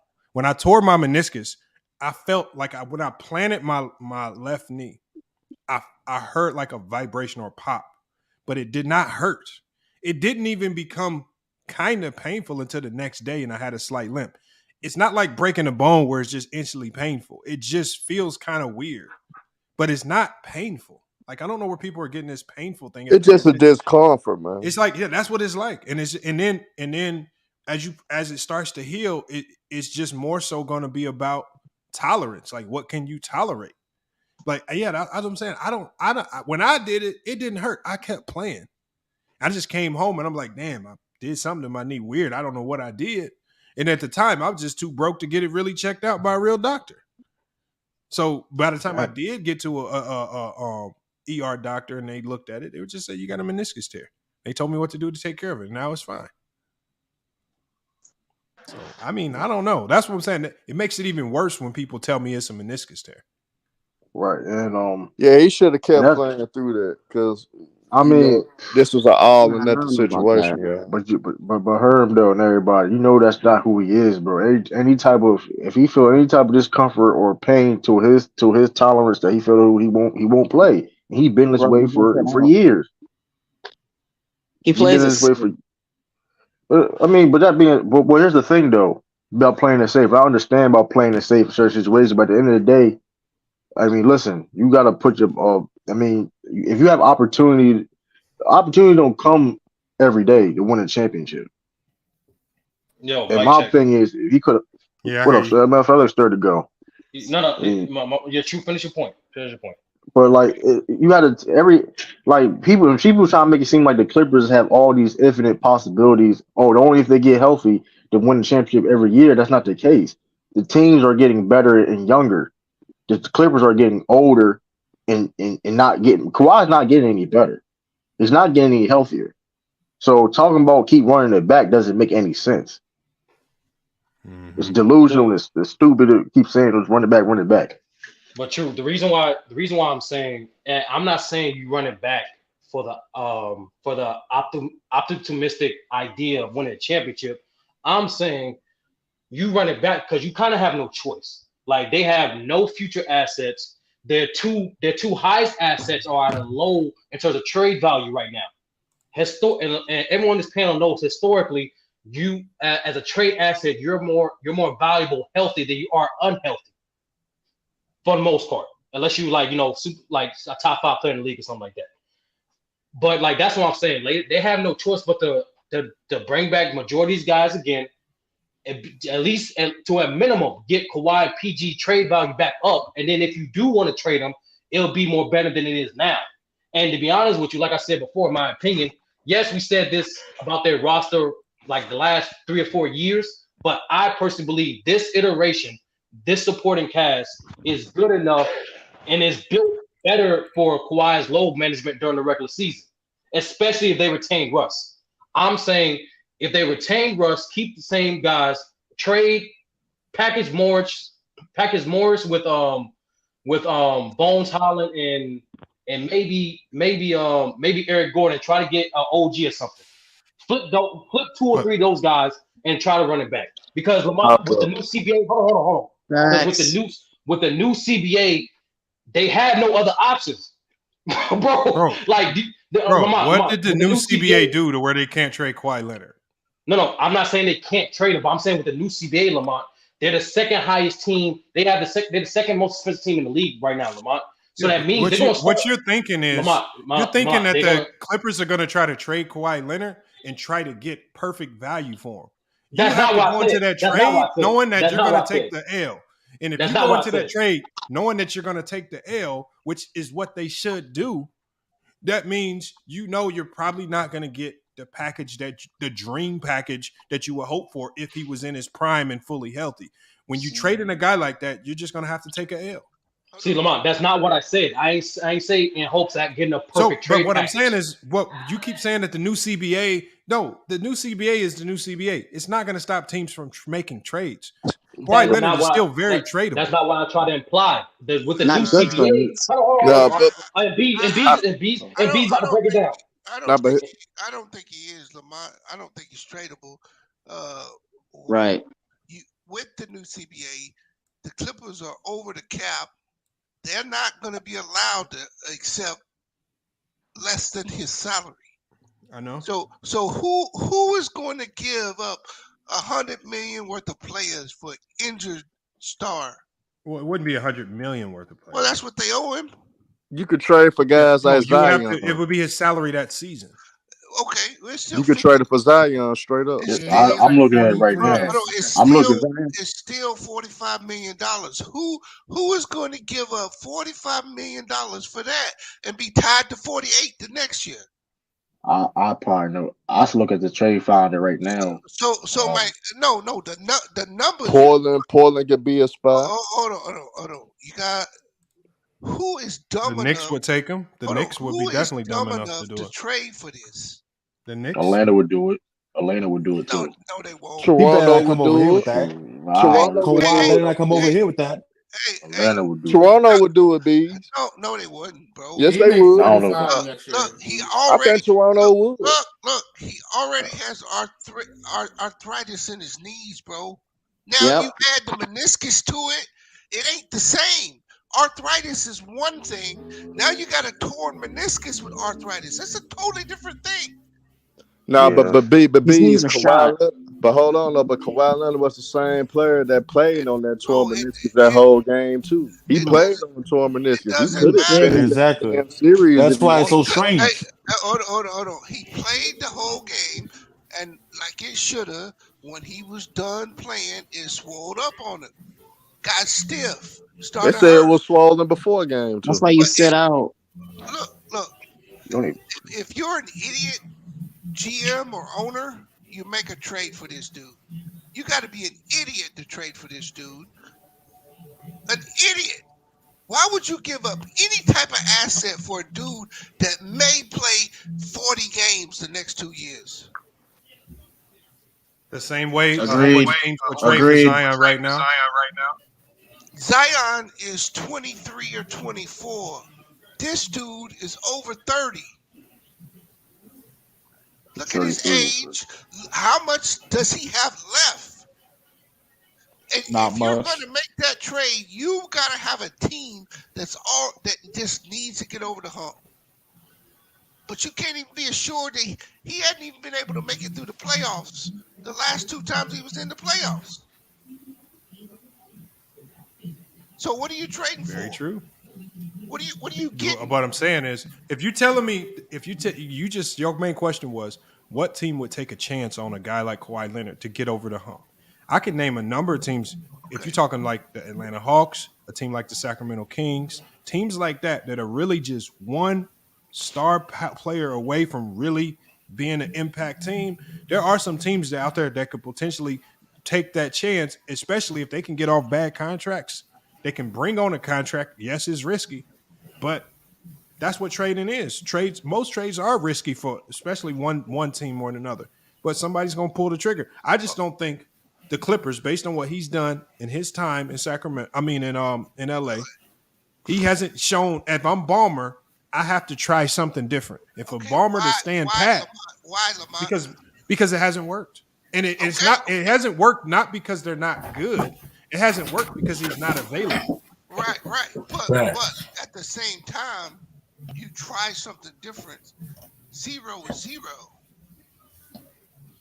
You got 0 now, and if you move, you still got 0.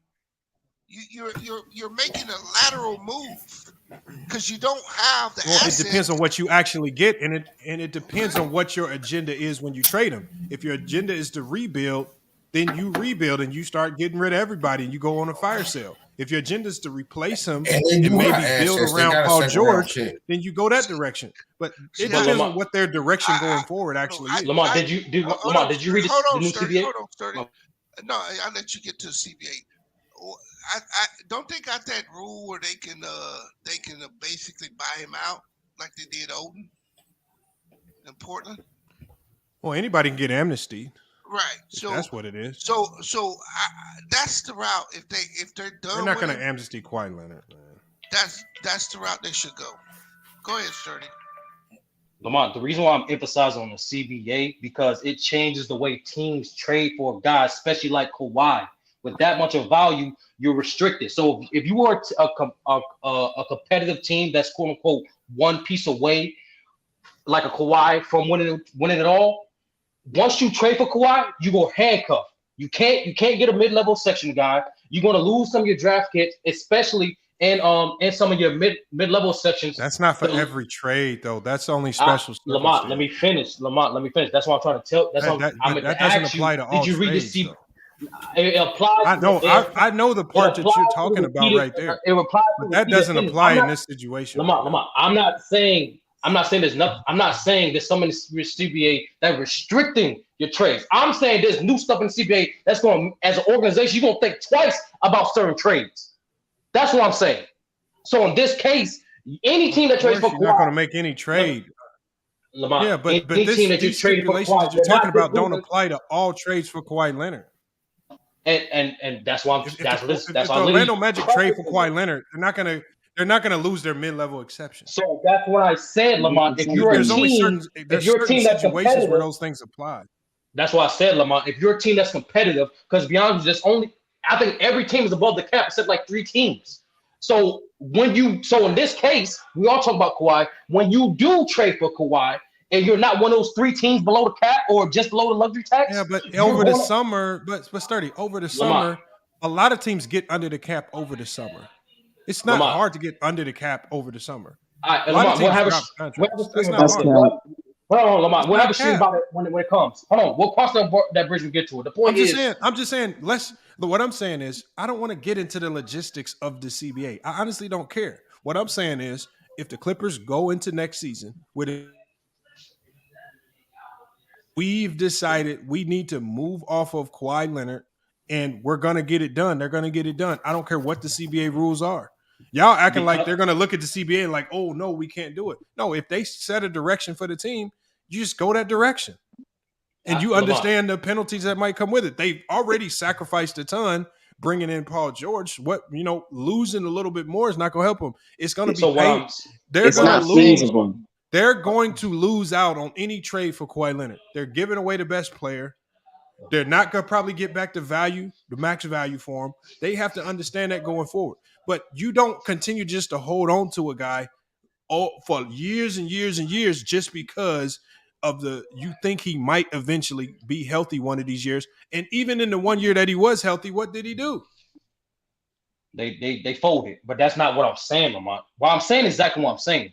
When you trade for Kawhi under these new CBA, you're not just losing the assets, you trade for him.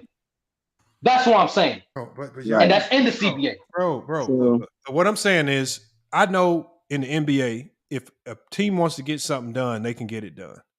All I'm saying is the Clippers need to make a decision. How do they want to proceed? And Ballmer cannot be happy after how many years now of failure, of disappointment after disappointment, and you cannot tell me that he's going to be just willy-nilly just walking the next season with this same roster, happy and ready to go. And Lamont, what you're saying, I understand. There's no ticket. Tickets not backstage, y'all. Why y'all keep saying tickets back? Nobody's backstage, y'all. Lamont, I understand what let him up. If he is, that's crazy. I understand what you're saying, Lamont. It's kind of redundant That's why we're trying to say these are the obstacles that the Clippers are going to have to think about and take into consideration when even if they do decide to trade Kawhi.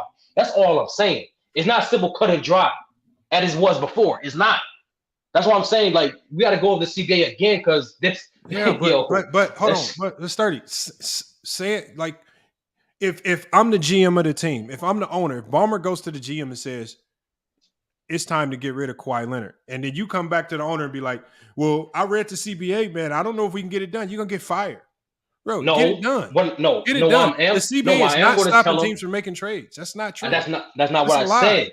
That's not what I said. Did I say that? Why do you trying to use the CBA to justify them keeping Kawhi Leonard? That's not going to be a barrier to stop them from. That's not what I said either. That's not what I said either. But why are we talking about the CBA? Because that this new CBA, you have to. If you're a receiving team, you're a team that traded for Kawhi. You're not just losing. You're not just losing every trade. Bro, if they want to get rid of Kawhi Leonard, they can get rid of him. Hold on, let me let do. I'm not talking about the team. I'm talking about the team. I'm talking about the potential team that Clippers might trade into. Bro, I understand that if the CBA changes some things for other teams, if a team trades for Kawhi Leonard, of course they're going to understand if the CBA has changed that there might be a few little penalties that he might have to get for taking his money on. But I believe there are teams out there that would be willing to do that. It's fine. I mean, it's okay. I mean, it's not that big of a deal. Like, we kind of overblow this CBA. This CBA is, of course, going to affect some things, but it's not going to be as impactful as y'all trying to make it. Right, it's not a game changer. No, Lamont. The teams that the CBA affect the most are the repeated offenders, like the Clippers, or like majority of the teams that's trying to compete. How they repeated offenders when this is new CBA rule? Because it starts off a clean slate. No, it doesn't, Ralph. Yes, it does. Ralph, your salary does not start off a clean slate because you saw a new CBA. Exactly. Bro, you don't take the old baggage in the new contracts, bro. Yes, you do, Ralph. Over. No, you don't, Jerry. You don't know what you're talking about. It's the entire contract, bro. You got to take it on. Hold on. But look, y'all, I'm just saying, we can't just say they're not moving on from Kawhi Leonard because we don't think it can be done. It could be done. I guarantee you, if they wanted to trade Kawhi Leonard, it could be done. It could be done. That's not what I'm saying either. I disagree. Hold on. It could be done literally in 24 hours. I promise you. Let's not act like, bro. You can't move. And that's not an excuse to not get rid of a player. It's never been an excuse.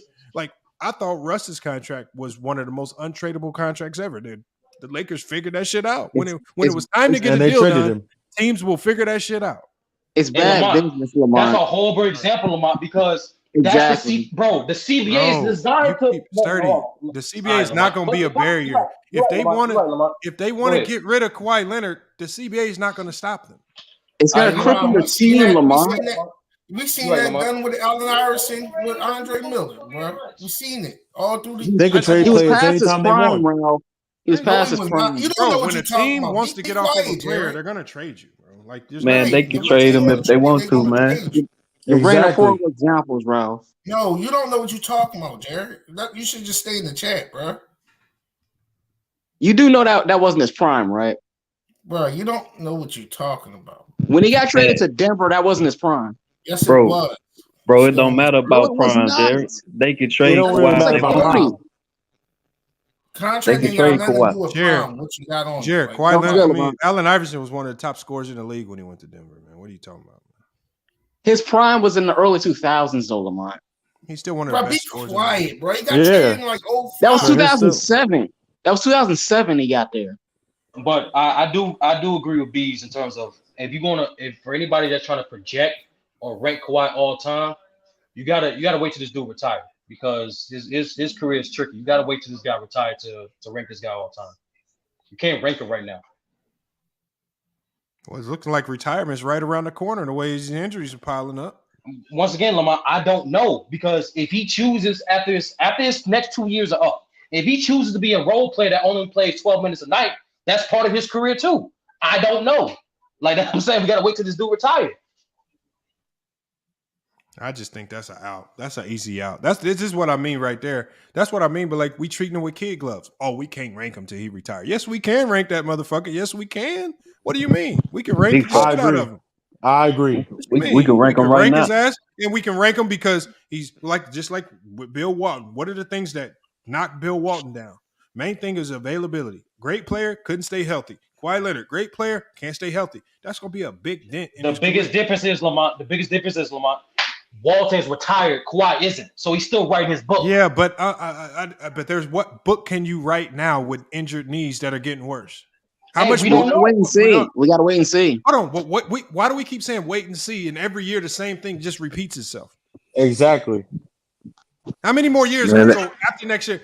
When it happens again next year, like I predicted at the beginning of this season, when it happens again next year, what we gonna sit around wait and see? He might come back. No, he's only getting older. It's only gonna get progressively worse. His play, the injuries, it's all gonna get worse. Niggas can't keep sitting around that the campfire, man. That nigga career old with, man. You can get better. You should consider retirement. Man, Kawhi should have been retired, man. It's over with for that nigga, man. Nah, I disagree. I know it's over. It's over with for that boy, man. You don't retire. He's only getting older, bro. It's gonna get worse. I got a question.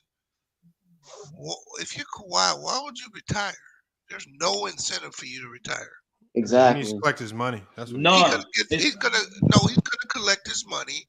He's gonna play as minimum games as he can, and he don't really care what people think. As he shouldn't. Right. I see your point. Yeah, and that's what the problem is. He don't care what people think, but he said he's in all the game. People gotta accept for what it is, man. It is what it is, bro. People gonna always say something, and that's why I said even trying to move on from him. I mean, I think he's a lost cause, but I do think you have pieces that you can trade for picks and start over. But here's the problem: you got a brand new arena you're about to open. You can't not have superstars on a team with a brand new arena. They are not trading any of them players. Right. Yeah, but the problem is that Kawhi is not a superstar. You can't be a superstar instead of getting hurt like this. What? Man, he's a superstar. Stop it. He is a superstar. Hold up. Stop the cap. Hey, you know what? Who's got the echo? The dude next to you. You're right below Lamont. That's the guy who got the echo. He sells Clipper jerseys, and so does Paul George. So he's superstar enough for that team. Because if you Steve Ballmer from a business decision, you are not trading him. It doesn't make any sense. You're gonna go into a brand new arena with no fans? So B, let me ask you a question, bro. So what was all this? What was all this for AD when he kept getting hurt? Why was he not a superstar? Yo, you asked the wrong nigga. He is a superstar. No, I'm asking B this question because you coming to me about AD, bro? I put him in the same bucket. I put both of them dudes in the same bucket, and I have been for several years. Fact. That's why I said Kawhi not a superstar. Yeah, but I honestly he is a superstar. Nah, but I honestly think the best thing for the Clippers to do, to try to put up a package with Paul George and try to get another superstar there, so they can run the team and built around that superstar. And Kawhi got to be a supporting player. He can't beat them. He can't beat them.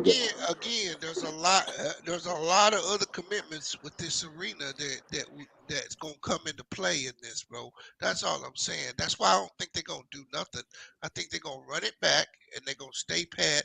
They may make a small trade here or there, but they don't have a lot of options. I think they're gonna trade PGBs. I think they're gonna trade him. That will be stupid. And the person that said that earlier that they couldn't beat the Suns, you crazy. If they had Kawhi Leonard or Paul George, they had a good chance to beat the Suns. True. They ain't gonna beat that super team. Yes, they would have. The Suns not a super team. Suns ain't no super team. They don't have a bench. Kevin Durant, Devin Booker, Chris Paul. That's not a super team. Chris Paul's 37. Chris Paul, and he's still playing. No, he's not. He's not still playing. 2 of those games, the Clippers could have won easy. 2 of those games, the Clippers could have won. They did win one, but if they would have had an actual score out there, the Clippers could have won that series. They could have won last game, Bees. I think they gave them 50 points in the third quarter. But how does that play? How does that play in the offices after the season ends? And the coach and them walk in. Well, we could have won these games, man. So I think we should run it. Nah, bro, we ain't trying to do that. Lamont, from a basketball perspective, I agree with you, but from a business perspective, I don't agree with you. No, I agree with you on the stadium. When you have a new stadium, you got to have stars. You got to be able to sell it immediately because you're trying to pay for it. But they got some issues. They're in a very tricky situation. But I think Ballmer might have, because Ballmer's at all them games. He's a fan too. And Ballmer being a fan, he's one of them owners that's invested in seeing his team win immediately. He's a fan. So I just think Kawhi Leonard's time might be done in LA. With that type of owner, he's gonna get him up out of there. Yep. Big facts. Get him up out of there, man. That boy ain't no superstar. But B, to your point. To where? He is a superstar, though. Hold on. He is a superstar. Hold on, y'all. Let me let Sturdy go. Go ahead, Sturdy. Because Lamont asked a question earlier, Bees. He's like, where's the consistent energy for a guy like Kawhi? Why does he get passes? And my retort to that is, to the casual person, he does get passes, but to objective people, he gets put in the same category as a Bill Walton, as an AD, as those guys. Injury-prone player with superstar talent. That's it. Exactly. No more, no less. He got all-time great accolades, but the book is missing chapters. Right. Yeah, but AD not like him though. AD gonna play through injuries. Kawhi not gonna play through injuries. They both kind of the same, to be honest. So what did Lamont say at the beginning of this video? What did Lamont say at the beginning of this video, man? And Chris, what did I just say? Casual or dumb, low IQ people will try to do a double standard. They the same to me, bro. AD only played 32 more career games than Kawhi, and Kawhi missed the whole season, and he only played more than 32 career games. They're in the same boat. Same boat. Right. But like I said, man, what did Lamont say at the beginning of this video? He playing with injuries, right? What did Kawhi do when he got injured? He sat out. He played. No, he played. He played. He played one more game and then sat out. He played. What is AD doing now? He's still playing, right? Is AD not injured? Is he injured? Is he injured? Hold on, Chris. Come on, man. Hey, Chris, which game? Because from game to game, he may play, he may not. Which game you talking about? Back. Who you talking about? Kawhi, AD. I'm talking about AD on the court sometimes, but he ain't playing. Right. What I'm saying is that he's played more games than what both I said about Kawhi AD hasn't completely shook the stigma off of him. I said I can at least give him credit because right now,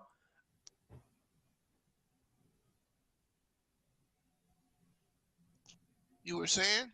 Vert back. Oh, he's froze. No, you cut out. You cut out, bro. Oh, okay. He froze. You good now. I'm saying AD is least trying. We're literally watching him play through injuries. I have yet to see Kawhi Leonard do that. I don't know when y'all talking about he did this. But you didn't see him do it in 2019? Was he hurt in 2019? Man, I'm talking about recently, man. Don't give me no 4 years back, man. I mean, listen, I'll say. Yes, sir. Hold on. Lamont, you've been talking about keeping the same energy. So I have to give AD extra bonus cakes because he technically played through because what AD's doing right now is going to impact his future in LA. What Kawhi Leonard did in 2019 is not going to impact any decisions that Ballmer makes right now. Right, but here's the difference, though. I'm answering your question. That's what I'm doing. You said when have we seen Kawhi play through injury? I meant to say recently. I understand you might be able to go back to 2019 and find something. I'm talking about right now. What has Kawhi Leonard given Ballmer for Ballmer to say, I feel comfortable moving forward with you next year? He gave him. I agree on that. He gave him 38 points in elite defense in 2 games. That's what he gave him. Okay, yeah, that's what he gave. Which means what?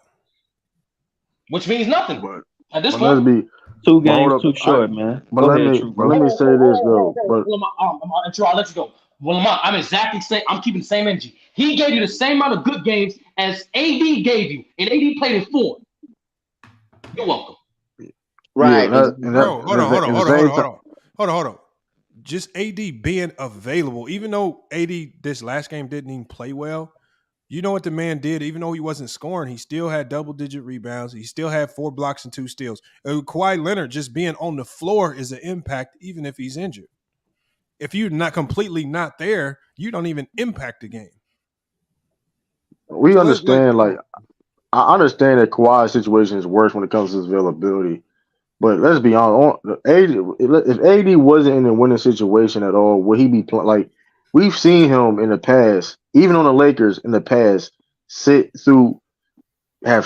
because of injuries. He's doing this because of the image. Only reason why I really think he's playing because of the image. Well, he get a bad rep for being injury prone. That's the only reason. It's not because of like. A lot, though. Listen. I mean, when it comes to that availability, listen, AD has been a little bit better than Kawhi Leonard, but I mean, it ain't really saying much. I mean, he's still not reliable. He's still not reliable. It's not saying much. Right, he's not reliable. Because that mean AD be because hold on. Let me say because AD be getting sit. Have AD ever been through an injury? He ever been going through surgery? No. Okay, hold on. But true. The man will sit out with injured fingers. Here's the difference. When has AD missed a whole bunch of games, even though the doctors cleared him? A bunch of times, bro. When? You'd be surprised. Last year, Lamont. Bro, it's a bunch of times. His whole career. It's a whole career. No. It's been a bunch of times his career, Lamont. No. He missed half the season. Hold on. Can I answer Lamont's question? That's not the question I asked. I said, when has AD chose to not play games, even though the doctors already cleared? Bees. What was that? Bees. What was that game? What was that game when AD was cleared to play, but at the last minute he said he didn't want to play because his tummy hurt? That was last year. No, he started it, but he stopped. That was against Portland. In the first quarter. But he played. No. I got the whole game. Bro, that's one game. No. It was last year against Philly. Yeah. It's one game. There we go. It's one game. It's one game, man. Hold on. But we saw Kawhi Leonard multiple in different seasons, not just sit out games, even though he was cleared to play. I mean, he sit out like multiple big portions of the season, even though doctors cleared him to go. Okay, Lamar, I got a question for you. AD's never done that. Okay, he had legitimate injuries. A stomachache isn't an injury. Jared, chill. I got a question for you, Lamar. So, right now, let's say 80 wins another chip and Kawhi's done, right? When it's all said and done, who's got the better career? So if AD just gets one more chip? Guess what? We're going to give AD another chip. But how many more years does AD play? Let's give him 5. And how many years does Kawhi Leonard play? He's done. Oh, then AD have been ranked higher than Kawhi Leonard. Based on what? Longevity. So accolades don't come into play? Yeah. You could. I can't get mad. That's it. Yeah, what is 81? I mean, what are we really saying? What are we really saying when Karl Malone is the second greatest power forward with no championship? What I'm saying is, what did AD do alone? Accolades, though. Hold on. Which the question is, not without LeBron.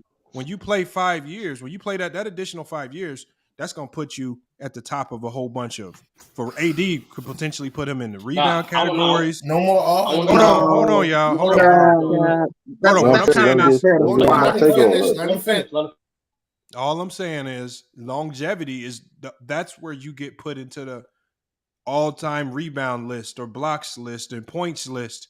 If you career just stops, like all those things matter when we're looking at your entire career and we're trying to rank you. Like when we rank these players, I don't just look at, how many championships did he win? No, I don't. It's more than that. It's longevity. How long were you great? How many good seasons did you have?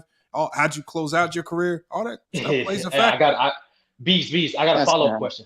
What type of seasons, and this is for you too, Lamont, what type of seasons are you talking about? Are we going to have 5 more seasons of last year? I don't know, bro. I don't know. Hold on. What I'm saying is AD this year has done a lot more than Kawhi Leonard. And Lamont, I'm telling you, even if he had the same exact year he had this year for the next 5 years, that's not good enough. Let me ask you this. It's not.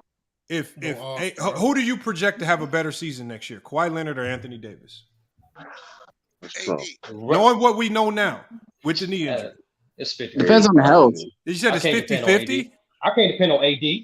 I can't depend on AD. It depends on the health. It depends on the health. Bro, okay, so you saying you'll take Kawhi Leonard? Yes. It's the same to me. Real talk, Lamont. Like, it's the same. That's just now. Are you saying healthy or injured, Lamont? No, like how many games they're playing? What I'm saying is, if you had to bet $1,000 $1,000 right now on who would have a better season, Anthony Davis, Kawhi Kawhi, no question. Leonard, Kawhi. who are you taking? I'm taking AD. How the hell this dude gonna have a better season and he only playing 25 games, bro? I'm taking Anthony Davis.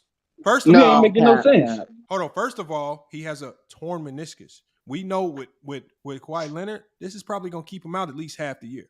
So AD's already gonna have an advantage. He's just gonna go into the season being able to play games. So Lamont, what you talking about? Exactly. Look, AD has no major injury, and then he'd be missing 30 to 35 games. Yeah, does AD miss games? But he still early on was in the conversation for MVP for 2 weeks. Okay, so hold on. Let me ask you this. No, dude, that was Sturdy, I want you to explain to me. Do you have a clear answer for me? Why did Kawhi Leonard miss so many games this year? What's your answer? He missed games. Well, you want one, right? One reason? Low management. Why did he miss for as many games? I don't even know the exact number of games he missed. At least with AD, we can point to specific injuries. Tell me the injuries that kept Kawhi Leonard out of games this year. He low managed. I'm not going. That's an excuse, man. Jared. Yeah, he had a whole year off. Let Sturdy answer this question. Okay, Lamont, we'll talk. I have to look that up. I don't follow Kawhi like that. Yeah. You know why? Because what? Yeah, AD didn't play with one. I don't follow AD like that either. Yeah, but at least when AD was out, we could literally point to injuries that we actually saw occur. What about that Rockets game? All the games that Kawhi Leonard missed this year. Tell me why he missed them. Lamont, he was resting. Your tummy hurting is not exactly. That's not an injury, bro. Hold on, y'all tripping, man. Stop it, man. Hold on, y'all. Players and teams make up these illnesses for guys to miss games all the time. We don't know why they do it. Sometimes they do it. You can't. I'm not talking about one individual game where they do this all the time. I'm talking about mass portions of the season. Since Jared, you've been talking a lot. Jared, tell me why Kawhi Leonard missed so many games this year. What injury? He low managed a lot. No, Jared. What injury? Knee soreness. Oh, okay. All right. So you don't know injury. You don't know nothing. Injury. So you don't know. You don't know nothing. Answer, though. No, but he did have a lot of knee soreness. No. He's just making that up. It was literally reported, though, Lamont. That's literally what it said. So hold on. Being sore is not an injury, y'all. Thank you. It's on the that's injury what report. Said, though. Hey, you see on the injury report, Lamont. You do be seeing it. Hold on, Lamont. Hold on, Lamont. You know, on the injury report. This is all about finding ways to give Kawhi Leonard more and more passes. Big facts, man. No, I agree with you. I'm being. I can tell you the real reason. Man, y'all tripping, man. Stop giving this dude all these damn excuses, man. Chris. I ain't getting it's not excuses. Hold on. No one's. I don't know what Lamont trying to twist. I haven't gave Kawhi a single excuse. He's giving excuses. No, Chris. I've been talking about Jared, man. Keep the same energy. If I think if I think Kawhi's unavailable, I think AD is unavailable. But I think Kawhi's injury prone. I think AD's injury prone. So Sturdy, what you think about KD then? KD only played 50-some games. What you think about KD? I said this. He's KD. I said this specifically about Anthony. Okay, Davis. man. All right. I said at least this year, I can respect Anthony Davis just a little bit more because I can visibly see him playing through the injuries as opposed to sitting. And then even sitting games once the medical staff clears him. Kawhi Leonard, all throughout his career, has had a history of sitting out additional games, even though the medical staff for the team cleared him. And then even last year, there was a story with the Clippers where Kawhi Leonard's team and the Clippers medical staff were getting into it because Kawhi Leonard said his team said he wasn't ready to play, but the Clippers medical staff said he was ready to play, and he was still sitting out more games. He has a history of this. He had a history of this in San Antonio. He has a history of this with the Clippers. He's missed a ton of games this year, even though a lot of people felt he was ready to go. Remember, the dates kept changing. He was supposed to be back there, here. He didn't come back till late in the season. And then when he has an opportunity to make up for missing all those games, remember, all this supposed load managing was supposed to get him ready for the playoffs.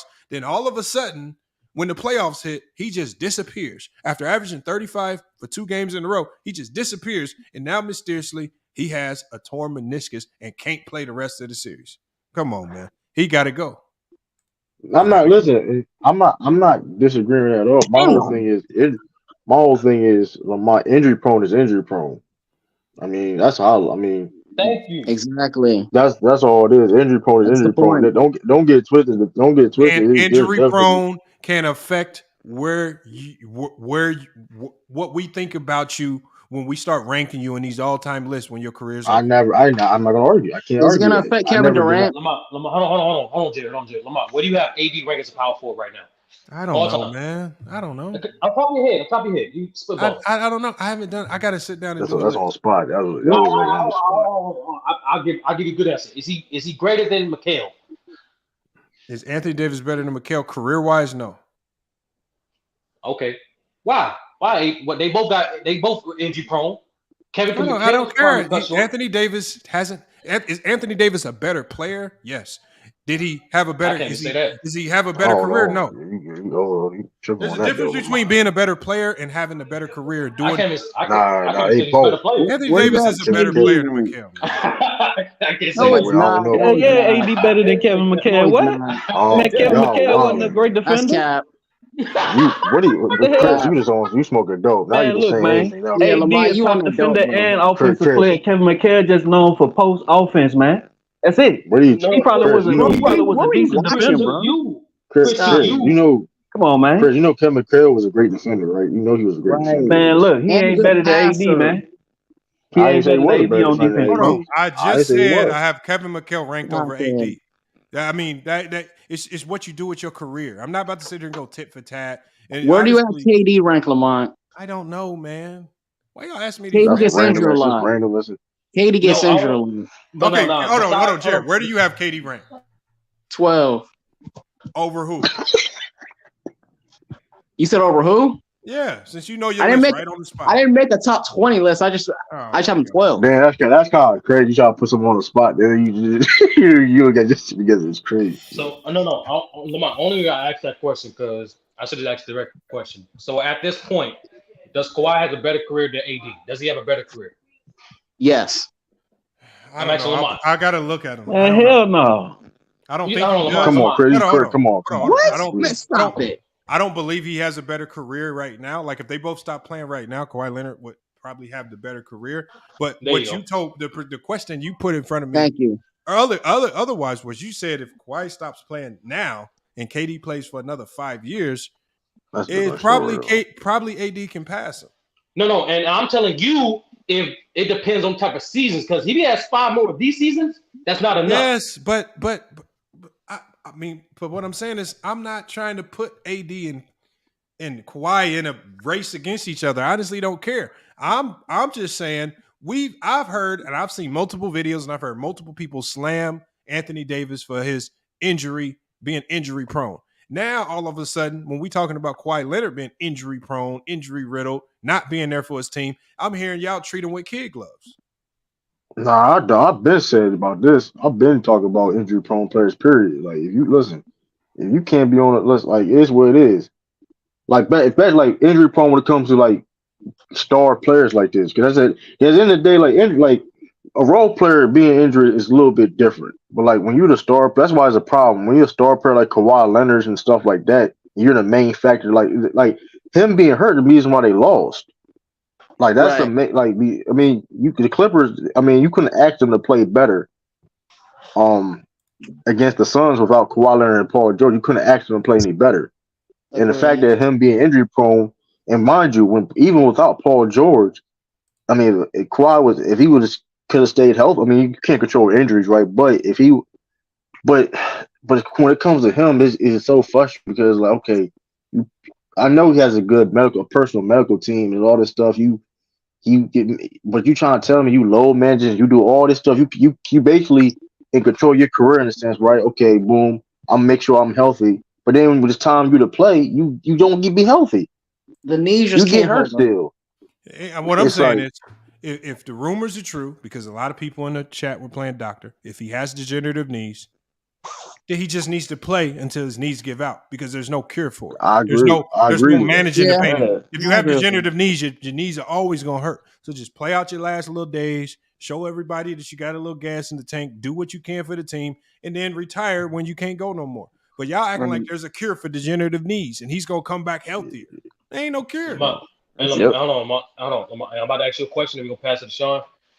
And there's a purpose for this question, Lamar. I'm about to ask you. Why do you have Kevin McHale above AD? I just said, I feel like Kevin McHale has had a better career. I'm not looking at them side by side right now. But when I'm thinking about Kevin McHale's career and his contributions to championships, probably going to outweigh what AD's done so far. Now, AD's still playing. Does he have opportunity to add to his resume and make it match a little bit better? Yes. But I don't rank my players based on who I think's the better player. I base guys based on what you did with your career, who has the better career. And if you think AD has a better career than McHale, then go rank him higher and see how that works for you.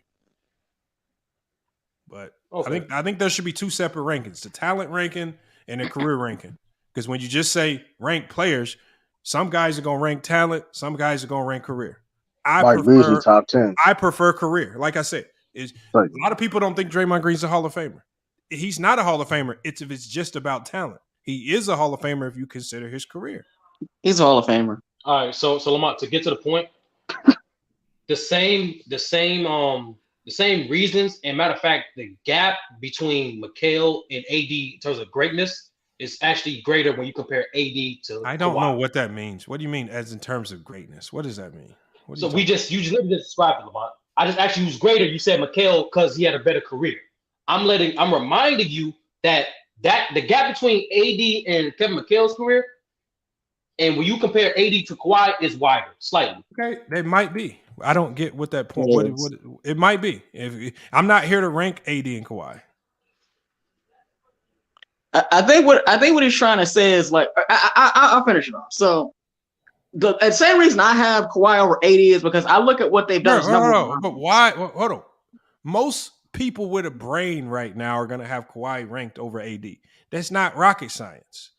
I'm not trying to rank. I'm not trying to pit these two against each other. What I'm saying is, AD does have an opportunity to pass Kawhi Leonard because Kawhi Leonard right now is not playing games. I disagree. And he's not playing enough. He's not going to pass Kawhi. Bro, it's funny. It's funny how this dude low managed his whole damn career, and he get a pass, but people constantly sitting there saying AD get hurt. AD get hurt. Oh, he just he's soft and all of this. Man, Kawhi soft, man. If AD soft, Kawhi soft, man. I ain't trying to hear that shit. I don't know. I ain't arguing. You're right. I'm not arguing. Kawhi won though, bro. Y'all know who on this panel gave Kawhi a pass? Nobody. Who was the guy Jerry, man? That's who gave him a pass, and you sturdy. What pass I gave this nigga? Man, look, man. You just tried to bring up something about AD having a tummy ache. Man, look, man. That's only one down game, bro. That's not an injury, though, bro. Actually, I looked it up. That's 3 games. Number one. Number 3 games compared to hundreds of games for Kawhi. No, Chris. I didn't bring it up. All I did was ask Lamont's question, which was, has AD ever missed games when he was medically cleared by doctors? That's all I did. I didn't bring it up. I just answered the question. Man, look, man, that's just 3 games, bro, compared to hundreds of games for Mr. Kawhi Leonard, man. It's a big difference, bro. And Chris, through all these hundreds of games that you proclaim, it's only a 32-game difference. Throughout all their careers, AD only played 32 more games. Major injury. So Chris, when I say they the same to me, they just as unreliable, they just injury prone, they're in the same box as Bill Walton. That's not me giving them pass. That's me keeping the same energy. You just want it ain't the same. It ain't the same, man. You know yes, it is. Like I say, man. If AD had a pass for low managing like Kawhi, Everybody got to call himself. He doesn't load manage. You know what I'm saying? Chris, you hearing what you want to hear. But Kawhi load manage, you feel me? But he get a pass though. It's all good. You gotta stop looking for AD. Sean, how you doing, brother? What's going on, y'all? Let's take it from the top. Panel right here. Let's take it from the top. Sean, in your opinion, what's your opinion on the Kawhi situation, and what should the Clippers do? I mean, obviously, like Lamont said, he has, degenerative knees. And to be honest, I mean, if you've ever had major knee injury or knee surgery or whatever, it's not an easy thing to overcome and get back, from, particularly if you're used to playing at a certain level, or whatever. I think it's interesting, like when you look at, Kawhi's career, he's missed games in his career, obviously. But, these last couple of years, I mean, he basically missed a whole season twice in his career. And, and so I think that's why it's an argument about him. I went back, I was looking at his games played. His first year in the league, he played 64 of 66 games. So, I think he's a guy who would love to play every game, but just, physically because of his knees, he can't. That's the first thing. But to answer your question, Sturdy, I think the Clippers are stuck, in all honesty, because you can't reset because your two largest assets are Kawhi and Paul George. And I don't think anybody's trading for Kawhi Leonard knowing full well that, he could call it quits at any moment. Are you giving up a bunch of assets to get him? That's doubtful. I think Paul George would have trade value, but even if you traded only Paul George, you're still stuck because of your cap situation. So I think the Clippers got to try to, ride it out, honestly, for the next couple of years and hope that they have some luck in the health department, because that's a big part of this thing. But as a franchise, the one thing you can't be in LA or New York is you can't be irrelevant.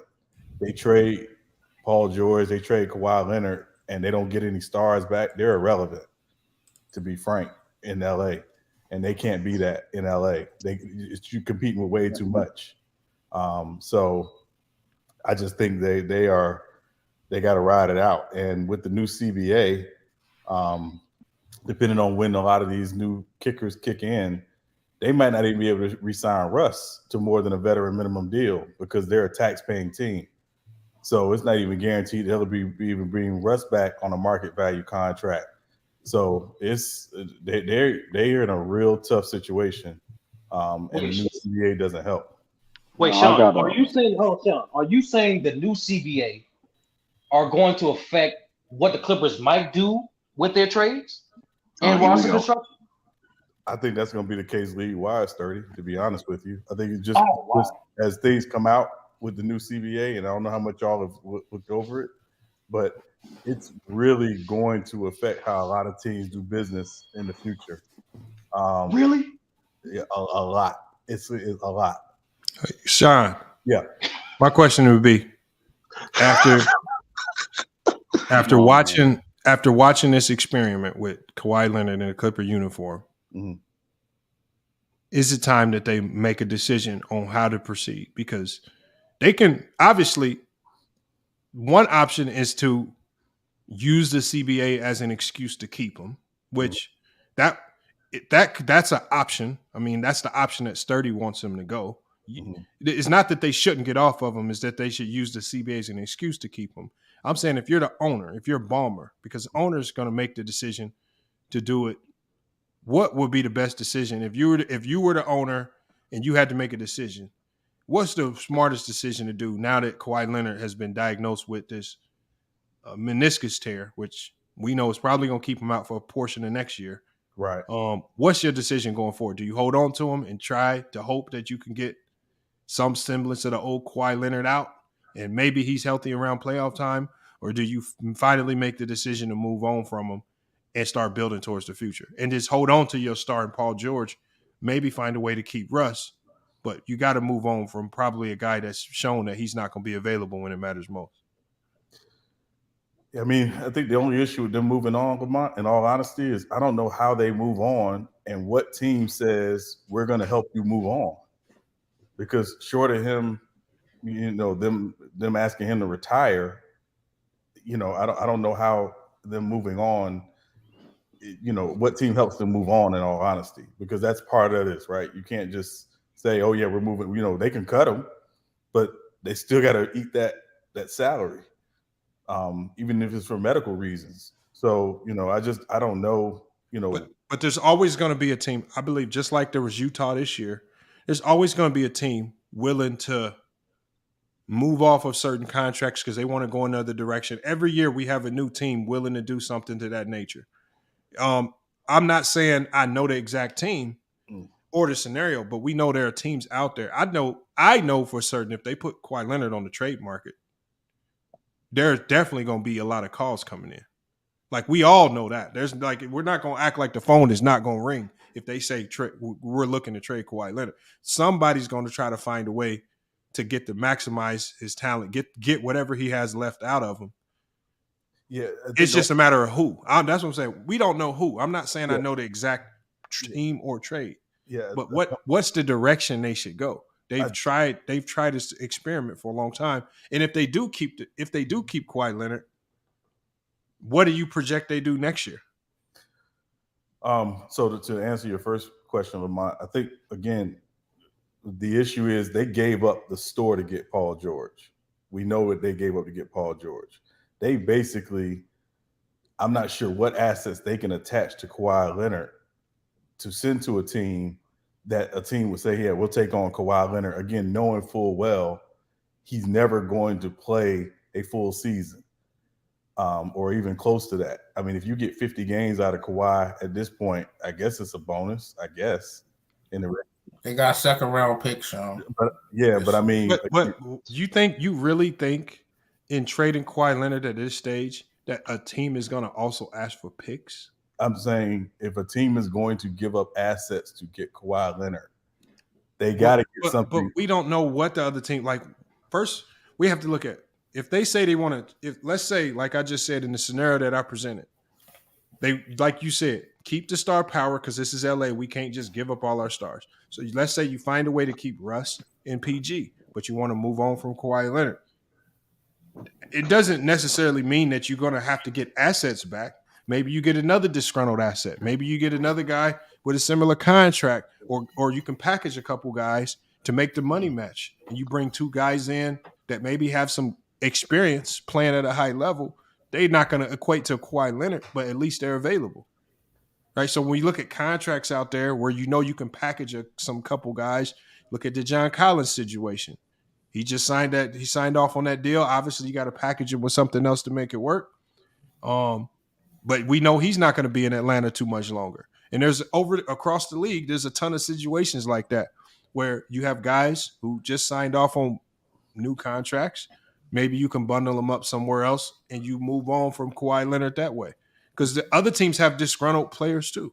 Yeah, and again, I don't think it's even a matter of disgruntled. I just think, again, if you're trading for an asset, and Kawhi is an asset, you're trading for an asset that you just don't know how available that asset's going to be. So I don't think a team would take on Kawhi Leonard from the Clippers and not get something else in the deal from the Clippers that could benefit them, either short or long term. I agree with you. Yeah, you can package, you can, put together contracts to make the money work. I'm just saying, again, the biggest piece of that deal is Kawhi is on a very, very expensive deal. And again, if you're a team and you're saying we're taking this on, we're giving up assets to get Kawhi Leonard, you need some level of protection to come along with Kawhi Leonard if you're taking on that deal because of the availability issue. That's all I'm saying. And again, let's say they keep Kawhi. Mm-hmm. If there are no options out there, and let's say the CBA is doing all this restricted and they can't really make any real trades, right? What do you project out of the Clippers next year? Fully healthy? Well, I mean, if you're projecting, you can't project fully healthy because you never will have a fully healthy Kawhi Leonard. So if you project and you actually project without hoping and praying that he's fully healthy, which we know he won't be. If you project based on understanding that you know he's going to come into the season injured, he's going to load manage a ton of games, and then there's also the projection that new injuries can occur. What do you project for the Clippers if they just stand pat? I mean, I still think they're a playoff team. They're obviously not a championship contender. I still think they're a playoff team. Because I mean, they've been that for the last 3 or 4 years with not having Kawhi and obviously having Paul George miss time as well. But again, I don't think you spend the amount of money that they're spending just to be a playoff team. I think Steve Ballmer, invested the amount of money he invested in that roster and paying the luxury taxes and all that stuff to be a championship contender. But I still think they're a playoff team. I doubt highly that they're a championship contender on any level next year. And that's what I say. If I go into next year knowing the situation that we in, even if Kawhi Leonard's playing games, we still not gonna be a championship contender. Right. Then what are we doing? I'm paying out like I'm paying for a championship contender. Yeah. But I'm not. But I'm only getting first round exit expectations back. Yeah. Yeah. It's the risk you take, Vermont, when again, because the league is so player driven and player controlled, in order not to tick off a player, you'll do and basically anything they want to make sure you can retain them. That's what the Clippers essentially did. By agreeing, before they even brought in Kawhi, that you can load manage, no problem, we get it, yada yada yada. No, you want Paul George, we'll give up our future, including a future All-Star in SGA to get Paul George, no problem. That's the risk these teams take. And obviously it hasn't panned out, and a big part of it is their two best players have not always been available when they needed them available. And so. That's the risk. It's just that's the league, So, Sean, I think the biggest factor is the timing of the stadium. It's come within 2 seasons, so they trying to retain as much intermediate assets to sell something at new stadium, Vermont. Like that's If you start off the opening day next year and Kawhi Leonard's out, which is a very good probability. What is that? I don't think so. Nah. Yeah. Hold on. Wait. So last year, an injury that normally takes 6 to 8 weeks to heal kept him out the majority of this year. He has another injury going into the summer that takes about 6 to 8 weeks to heal. Right. And his knees are degenerative, as you guys say. I would project he does not start the season playing games. Us knowing Kawhi Leonard's medical team, them advising him, we know the Clipper organization, their medical team, they're going to clear him to play probably in 2 months. But Kawhi Leonard doesn't move off of when the Clipper medical staff clears him to play. He moves off of when his own medical staff tell him he's good to play. Those are indeed facts, but I just think on the status of what we do know, assuming it's just a torn meniscus, 5 months is more than enough time to get through that. But that was what the projection was for his last injury last year. I don't think last year was the same injury, Lamont. No, it was a different injury. The projection, the recovery time for his injury last year was 6 to 8 weeks. What did he get? What was it? Something going on with his knee. I think he has something partially torn in his knee. Something going on in his knee. But it was something partially torn, 6 to 8 week recovery time. Remember, I did a whole stream about it. I know. I just can't remember specifically what he was out for. He was out for almost half the season. Yeah, he tore his ACL against Utah, and I think he had like a quad injury. Partially torn ACL. It was bad. It wasn't bad. The torn ACL isn't bad, Lamar. Bro, no. A ruptured ACL is bad. See, y'all, when you rupture ACL, that's bad. When you have a torn or partially torn ACL, that's manageable. That's why the recovery time is 6 to 8 weeks. The max recovery time is 3 months. Like a fully ruptured Achilles is bad. Partially torn Achilles, you can manage. How are you defining manageable, Lamont? That means you can come back very soon. If you tear your ACL, you out for at least 6 to 8 months. But I gotta understand this. What is the benefit of playing? Like, say if you're dealing with that, right? You play through that. What's the benefit you playing at 60%, limited minutes, like what, and your team still lose? What's the benefit of doing that? Well, where do you get 60% from? No, I'm saying all right, because I'm saying, okay, say if Kawhi, like, if the condition is worse, right? I'm only comparing it to 2019 because that's the last time we've seen this dude play hobble. So say if it's something along those lines, but the team still lose. What is the benefit of that? Like, he get bonus points from fans saying, "Oh, at least he played through it." No. What I'm saying is, how would Kawhi Leonard, with all these injuries, his recovery time just happens to be 3 to 4 months longer than anyone else that's normal?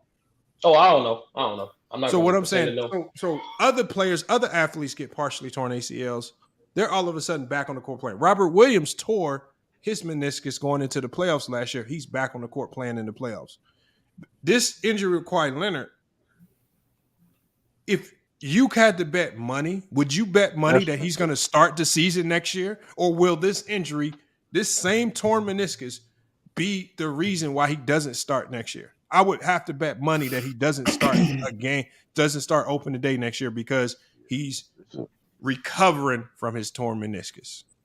Yeah, and that's what kind of like, and that's the negative thing about it is like listen, we understand that like you can't control injuries, right? But at the end of the day, like when you prolonging your to return on a court, like you just like come on, you not how that's benefiting anybody. You just out here just getting a check. You out here you want to put in the full commitment and getting a check. Now if you're not able to play, that's different. But you prolonging your returns and all that stuff is like, come on. HNIC. Dinwiddie only set out the rest of the season because of his partially torn ACL because he was going into free agency and he wanted to make sure. So he actually had a contractual reason to sit. Kawhi Leonard has his money. He actually just signed a new contract. Spencer Dinwiddie did it to protect his money, which is understandable. And when guys make those decisions and then make those decisions public, I can respect it. Kawhi Leonard makes nothing public. He not only doesn't make nothing public, he also has gotten his new contract already. So he's good. Right. There's a reason why Kawhi Leonard, a guy that was known for signing short-term deals, all of a sudden signed a longer-term deal. Lamont, does he have to be transparent though? Does he have to be transparent in terms of his tensions or his status? No, he don't have to be transparent. But it's funny how he's very transparent in telling us what the injury is. But when the recovery time and everybody starts looking into recovery, like don't tell us what it is if you don't want us looking up what the average recovery time is. And then when we see that you are out far longer than what the normal recovery time is, we get to asking questions. What's going on with you? Why are you sitting out 8 to 9 months for injury where it takes 60 days to come back from? And Lamont, my only pushback to that is I know what the normal recovery time is, but a lot of times, and I think in particular with somebody like Kawhi, because he's had the ruptured quad, things like that, if the muscles and the things that are supporting his knees are not responding or not recovering as quickly as they would like, that could play part of why he sits out longer than the average recovery time, because that, particularly, again, once you rupture a quad, that's a very, very, serious injury, if you've never done it. And again, I, not to defend him missing all the games, but I do know that that's a part of it because when you have the knee surgery, like the reconstructive knee surgeries and stuff like that, your quads are gone. They're gone. They're shot. Yeah, I only say one thing to that. That would make sense. But he was doing this even with his initial quad injury. Like you can go back to his earliest injuries. Yeah. And this was happening early on. So I think it has something more to do with his team advising him not to come back from injuries as opposed to him actually coming back when he's healthy. Yeah, and there was some, when he was still in San Antonio, there was some, discrepancy about what the Spurs thought versus what his team thought, because I think Tony Parker had the same injury and was able to come back, but the Spurs didn't feel that his injury, his quad injury, was as severe as his team felt, and that's really kind of what, part of what broke that relationship and why he ultimately, asked to be traded. So, it's a lot with him, obviously, but we know when he's on the floor, what he is. He's a great player when he's on the floor and he's healthy and he's available. We saw it in the first, 2 games of this series. It's unfortunate he wasn't able to finish, but I just think the Clippers are they're between a rock and a hard place, to be honest. They really are, and we'll see what happens. I mean, hey, man. Yeah, Lamar, you doing this? Come on, phone with you. My fault. It's crazy. Sturdy brought up. I know Sturdy brought up Bill Walton, and funny, he had to deal with injury stuff too. And I remember Bill Walton talked about him always being in pain, and he was like, I remember when he got signed to the Celtics, he was like, man, he thought he was done for the injuries and stuff he had. He thought he was done, and I think he played almost the whole season his first year when they helped the Celtics get a championship. That's why. Yeah. And the reason why I brought that up, because like you can't take things for granted. This is why it's an issue, and why the Clippers, if they can get rid of them, do it as soon as you get a chance. Because if you don't have a chance. Everybody get into a finals is not guaranteed. Not just winning it. Getting to a final is not guaranteed. So it's like, I mean, if you got a guy that listen, hey, his body, he knows if he's healthy or not. But if he's, you feel though that he can be out there, he chooses not to be. I mean, I don't know what to say to that. You know what I mean? Can't take things for granted. Yeah, like you said, let's say getting the Hawks for granted. We get your point. Really, Rob? Another air ball. Another air ball. No, but anyway, y'all air ball last night. The point is this, though. The point is this, though. And your boy John B. almost in that category too. Remember that. Nope. So, he ain't in no category. He's resting. What happened with Embiid scoring 14 points, Ralph? Ralph? What happened with Embiid scoring the 14 points, man? No, hold on. This is my point. The point is this, though. And this is why I got, like I said, I do commend Joel Embiid for this. When he's playing, go through injury, he's gonna at least try to play through it. Because everything, you can't take things for granted. I mean, listen.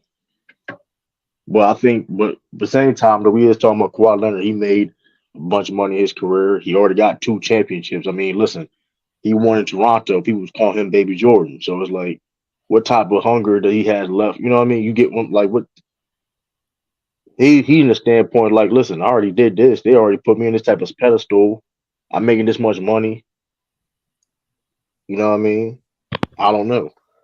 14 points and a baby. Know that, Chris? Right. We'll see what the Clippers do, though. What you talking about?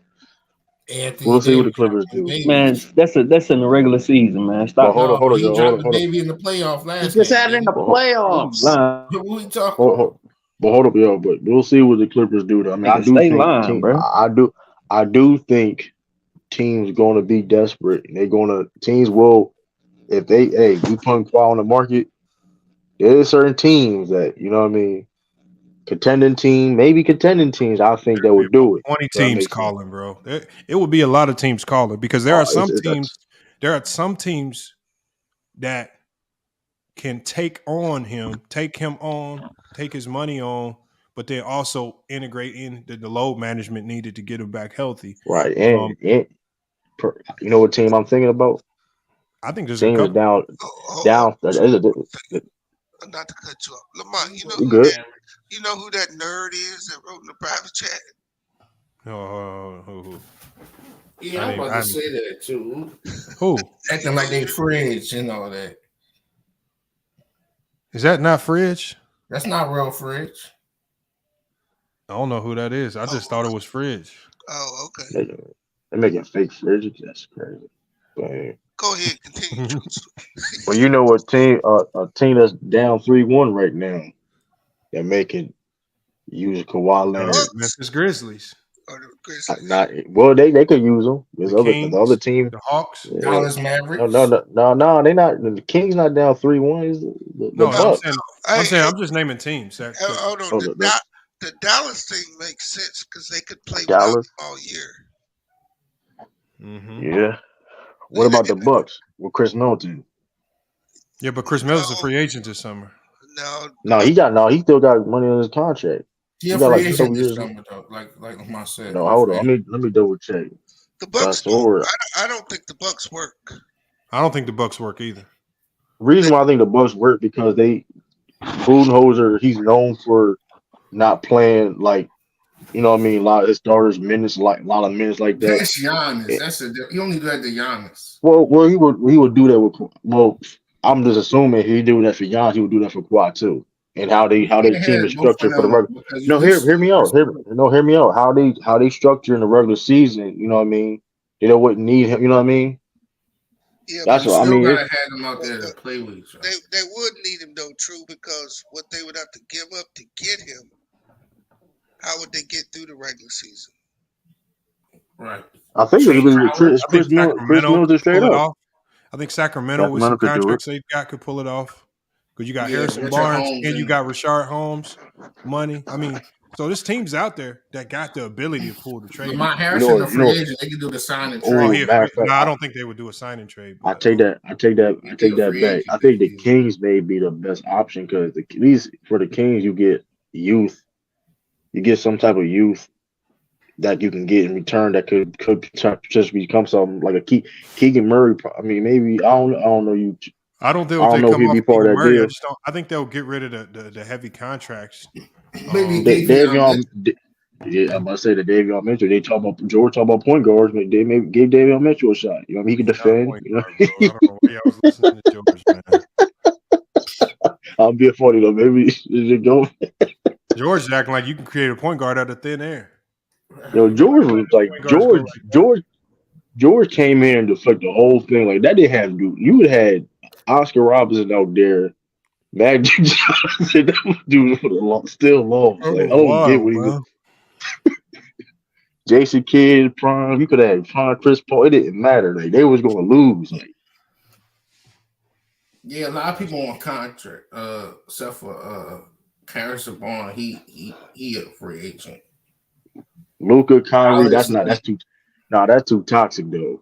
That's too toxic. Having all three of them dudes on the team. Hey, thanks for having me on today, Lamar. Hey, I holler at y'all, man. Yeah, we about to be shutting this one down anyway in about 10 minutes too. Kawhi, Kyrie, and Luka on the same team. That's toxic, man. Kyrie ain't gonna be there. He out. No, I'm saying when I mean about toxic, now he's staying. Come on, the money, bro. Come on, bro. He's leaving Dallas. He's not leaving Dallas, bro. Like he and Luka don't back them true. No, the problem is their defense just was garbage, and they coaching. No, but that. Don't get twisted. I mean, don't get twisted. I mean, look. Defenses, bro. That's okay, right? But why? Okay, so we already know what they can and cannot do. What do you expect? Like, what do you expect when they trade all away their defense? I expected Kyrie to play better defense. You on crack cocaine? You expect Kyrie to play better defense? Yeah, he's been terrible. He's been terrible on defense. What? Good night. Bye-bye. Good night. Man, Jared, stop the cap, man. Bro. I said cap. He doesn't play defense. Okay, but Jared, how do you get him? But you just said you expected. But you said you expected him more. But you say you don't play. Okay. The best way to get a guy to play better defense is just to put good defenders around him, and then sometimes they'll just naturally start buying in, like Steph Curry. Yeah, but you don't have that. Steph Curry's not a bad defender, though, Lamont. Yeah, I wonder why he's but if you put him on the Houston Rockets, I bet he'd be a horrible defender. Yo, True, can I ask you a question? Nope. Yeah. Okay. What's wrong with the Celtics, bro? We playing down for a competition. Yeah, we playing down for a competition. It's really no excuse. Celtics playing down the competition. I've been saying it all year. We got losses to like the Rockets and that the OKC. I mean, I don't understand it. Like it's like when we play against good teams, great teams, they the Celtics. But sometimes like they believed yesterday that the Hawks was going to lay down. I guess. Yeah, but like here's the thing though, this is an NBA team. They're gonna break elimination. Listen, we seen this a Trae Young led team make it to the Eastern Conference Finals. So I mean, man, stop it. True. Hold on. Man, they was missing one of their best. But you missed. No, you missed. That's not my hold. You're not missing. Hold on. The point is the point. Oh no. Hold on. The point is the point is. I didn't say that. I didn't say. Hold on. I didn't say. Hold on. You didn't let me finish. The point is this though. There's still an NBA team that's going to compete. Also, you can't just expect teams to just lay down. Oh yeah, I was supposed to be. I didn't. Hold on. What are you talking? Hold on. What did I say? Hold up. Oh yeah, I just said Murray either. Y'all was supposed to beat the life out of him. You right. You exactly right. Oh crap! You exactly. Hold on. You exactly. I was up 13 points with 6 minutes to go. You exactly. You exactly right. You exactly right. I'm not arguing. I didn't disagree with anybody saying. True. That was the first time in Celtics franchise history we lost a game being up more about 15 points, bro. Right. It was embarrassing. You can't lose those games. What else you want to say? I mean, it is what it is, though. I don't know what this happened. This series, real talk. This series is not supposed to go 6 games. I mean, but listen. Hey, you absolutely right. You I gave them right. enough life where they can win the series now. Yeah, they're going back to that. But anyway, I don't know about that. Hold on. But the point. Hold on. But let's hold up. Let's do the same thing. But here's the thing, though. Here's the thing. That being said, I remember in 2008, a 37-win Hawks team took that Celtics team to 7 games. So it is what it is. Man, you done went back. You done went back about 12. I'm just point. Listen, I'm just listening. I mean, there's no excuse. Was decent, hold on. No, the fuck. They won 37 games. Like, what are you talking? They won 37 games. Hold on. The point is this though. The point they won 37 games. Listen, that point is that 08 Celtics team won 66 games, only lost 16, and they took 7 games to beat. I mean, listen, it is what it is. It's the NBA. Turned over 8 for 21. That being said, though, there's no excuse. Listen, that being said, there's no excuse of why this series ended 5-4. I agree. I'm not going to argue that. If they can take the world either, they win a championship, true. Hell no. If you tell me what they play like that, game 5, hell no. Definitely not. What are you talking about? That's the issue we all have. We don't feel like they can win a championship playing like that. Hold on, Jerry. George came back. He heard y'all talking crazy. I'm back. True. I picked these niggas. I picked these dudes to win it all. Right. Forget this series because this series is already done. Whatever. They can't win a championship being this inconsistent. Hold on, what series is already over? But this Celtics and Hawks series. It can go 7. It can go 7. That shit over. No, it can go 7. It's over. But that being said, I agree. I agree with everything you say, Sturdy. But like, I mean, listen. I mean, I've seen red flags against every team you see in the playoffs so far. This is why I mean this playoff been very interesting. And like I said before, not the Sixers. You see, it's red flags. Every team got some red flags, some type of degree. So let's not. The Sixers swept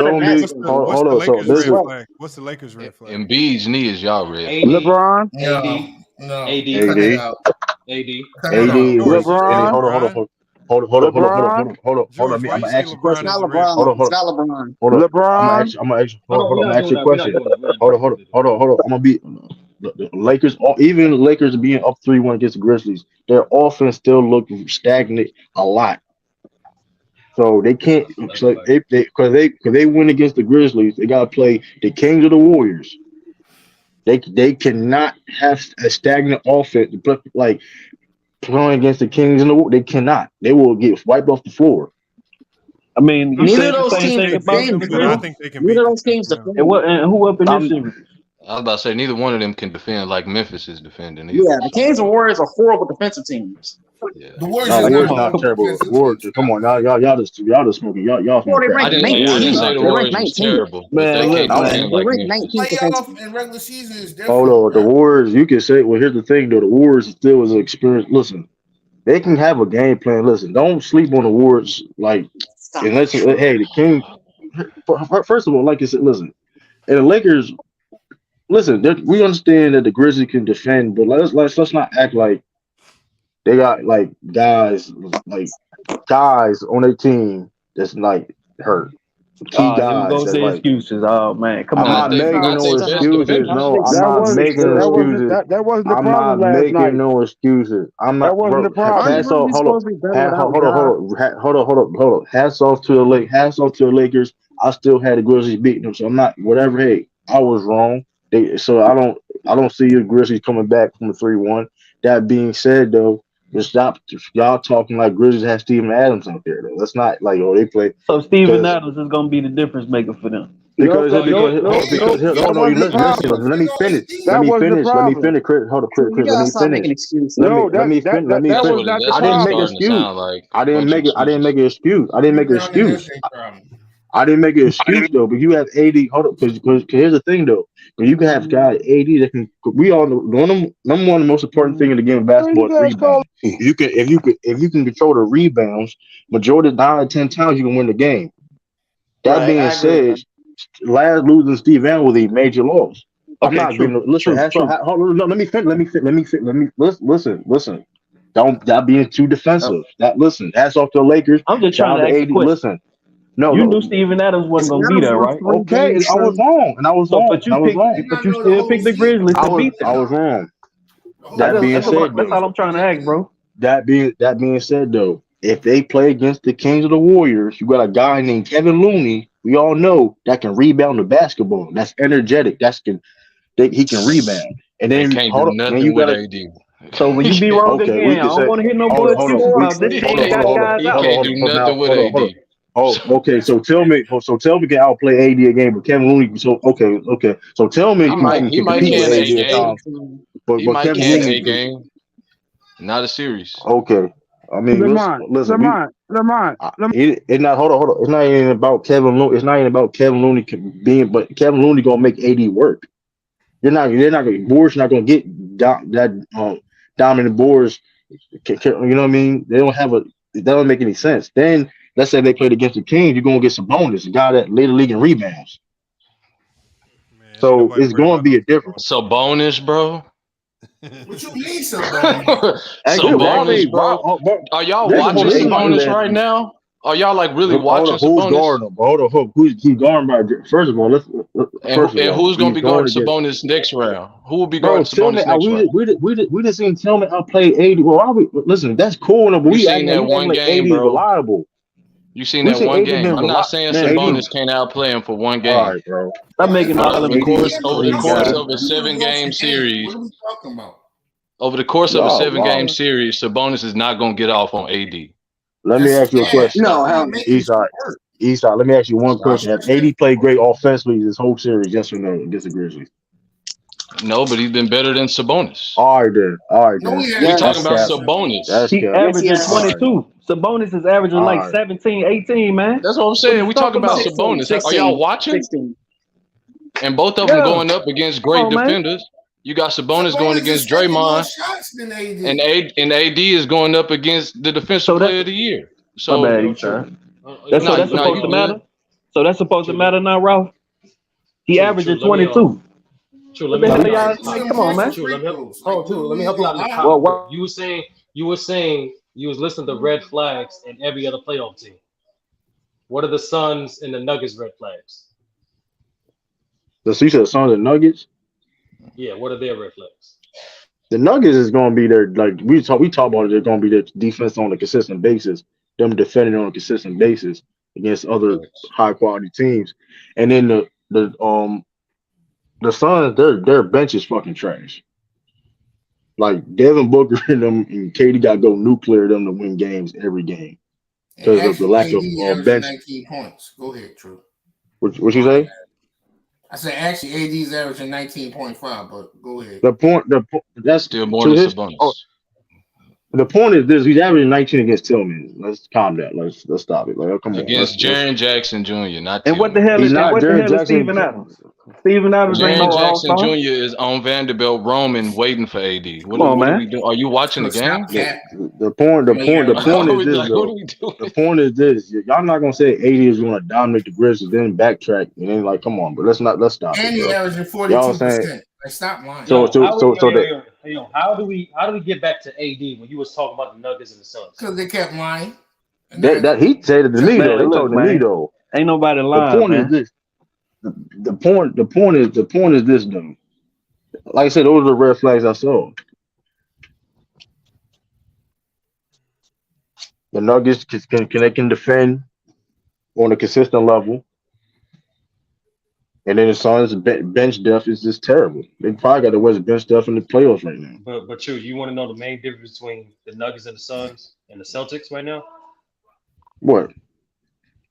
They got the job done, bro. They didn't play with their food.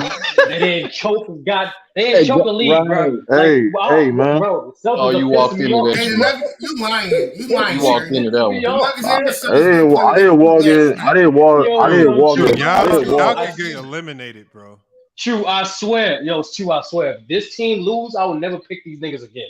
Ever, bro. These niggas. You can't lose in Atlanta, True. Don't let it go to 7. Trust the Celtics? Do y'all trust them to get it done next game? Next game, scenario where the Hawks win. Of course, I'm a little shaky, Lamar. Nah, hold on. Next game is 50-50. Next game is 50-50. Bro, they're not winning in Atlanta, bro. They gave up. Yeah, you can't let it go to 7. You can't let it go to 7. I mean, we won Atlanta. They can win 7 easy, but like I'm definitely betting money on Atlanta that next game. Yeah, we get bet money. That's how we get bet money. So listen, that being said, we get bet 20. All right, bet. Sure, they're gonna win in Atlanta. It's hard to be Atlanta before. Okay then. I think it was okay then. It's game 4. Okay then. That's when they had nothing to play for, bro, just to win. What the fuck you mean they got nothing to play for? They just saying There was no pressure. There was no pressure. Everybody, you look out. We going on 3 hours. I got to get this one shut down, man. I want to keep it going, but we was cooking. I'm probably gonna run another one live stream for tonight's games because there's some good games coming up. Salute, Lamont. True, you look, it's crazy. I'm gonna try to get on. It's crazy. Y'all was on the pot like that. That's really crazy though. Like y'all was on the pot. Y'all was on the pot like a Thanksgiving dinner. What are you talking about? What are you talking about? He basically cooked everybody. It's crazy. I just checked the stove and my dinner is ready. I don't know what he's talking about. It's crazy. It's crazy. On the pot. We finna end them boys tonight, man. Y'all Hey, Lamont. Yo, what up, George? You better worry about your own say one more thing. I heard them guys bring me back up about my point guard situation. Oh man, let that shit go in the stream. Wait, hold up, bro. Hold up. Hey, salute, Let me ask bro. you one question. Let me ask you one question. Who are the number 1 seeds in both conferences, and why are they number 1? And who plays point guard? It's the Bucks and the Nuggets, I think. And who are their point guards? Who's the Bucks point guard? Murray and Holiday. Thank you. Holiday's not very good at the point guard position. Oh, come on, bro. I'm grown, man. No, I'm done. I'm done. He's good defensively. Sign off. He's I'm good done. defensively, but he's not really a great point guard. Okay, I'm done, sir. He can score 2 though, Lamont. Goodbye. I'm done, sir. All I wanted to say, for him to sit up there and say that, I'm done. But you said, George, you said play everybody at their natural position. I feel like Drew Holiday's natural position is a shooting guard. Is that what? He's a shooting guard. He's playing point guard most of his career, Lamont. No, that's what I'm saying, man. You kill me. You only play shooting guard one season. You kill me with that stuff, bro. He only plays shooting guard one season. Kill me, man. He's not a thank you, Renegade. He's a true point guard. He's not a true point guard. He's not a good shooter like He that. is a true point guard though, bro. No, he's not. He doesn't make as well as Giannis. Bro, he played point guard like God. Yeah, hold on. Giannis was the best playmaker in that last game that they I am done. I am Giannis done, bro. I am done. I thought you was a coach. I really did, bro. I really did. No, he literally is a blew my coach. mind, man. He literally is a coach. Hey, you're not making no sense right now, bro. I am, bro. You ain't making no sense. You a young dummy, man. Hey, watch your mouth, you little goof ass, man. Hey, watch your mouth, You a goof young ass, dummy, dude. bro. Get the hell up out of here, goof ass nigga. Catch you on the next one, George. You know what a Damn true stupid point guard ass is? nigga, man. Lamont. Do you know what a true point guard is? All right, bro. All right, man. What is wrong with George, man? That is wild. All right, y'all, man. That's FYF Sports, man. Appreciate y'all being here, man. Yeah, Tena Kupo makes all the plays, man. They don't have a true point guard on that team. It is what it is, but that's what I mean. Sometimes you just got to make do with what you got, and they just make do with what they have. They don't complain that they don't have a point guard. They just take advantage of where their strengths are. You know, just play to Drew Holiday's strengths. Play to Giannis' strengths, and they'll be good. Salute to One Cool P in the chat the entire time. Make sure y'all hit that like button. All right, we could have had a few more likes on that last live stream. I think we got close to 300, man. We should be pushing something similar to that this stream, if not more, man. There's close to 500 people in here watching, so, man, we should at least have 500 likes, man.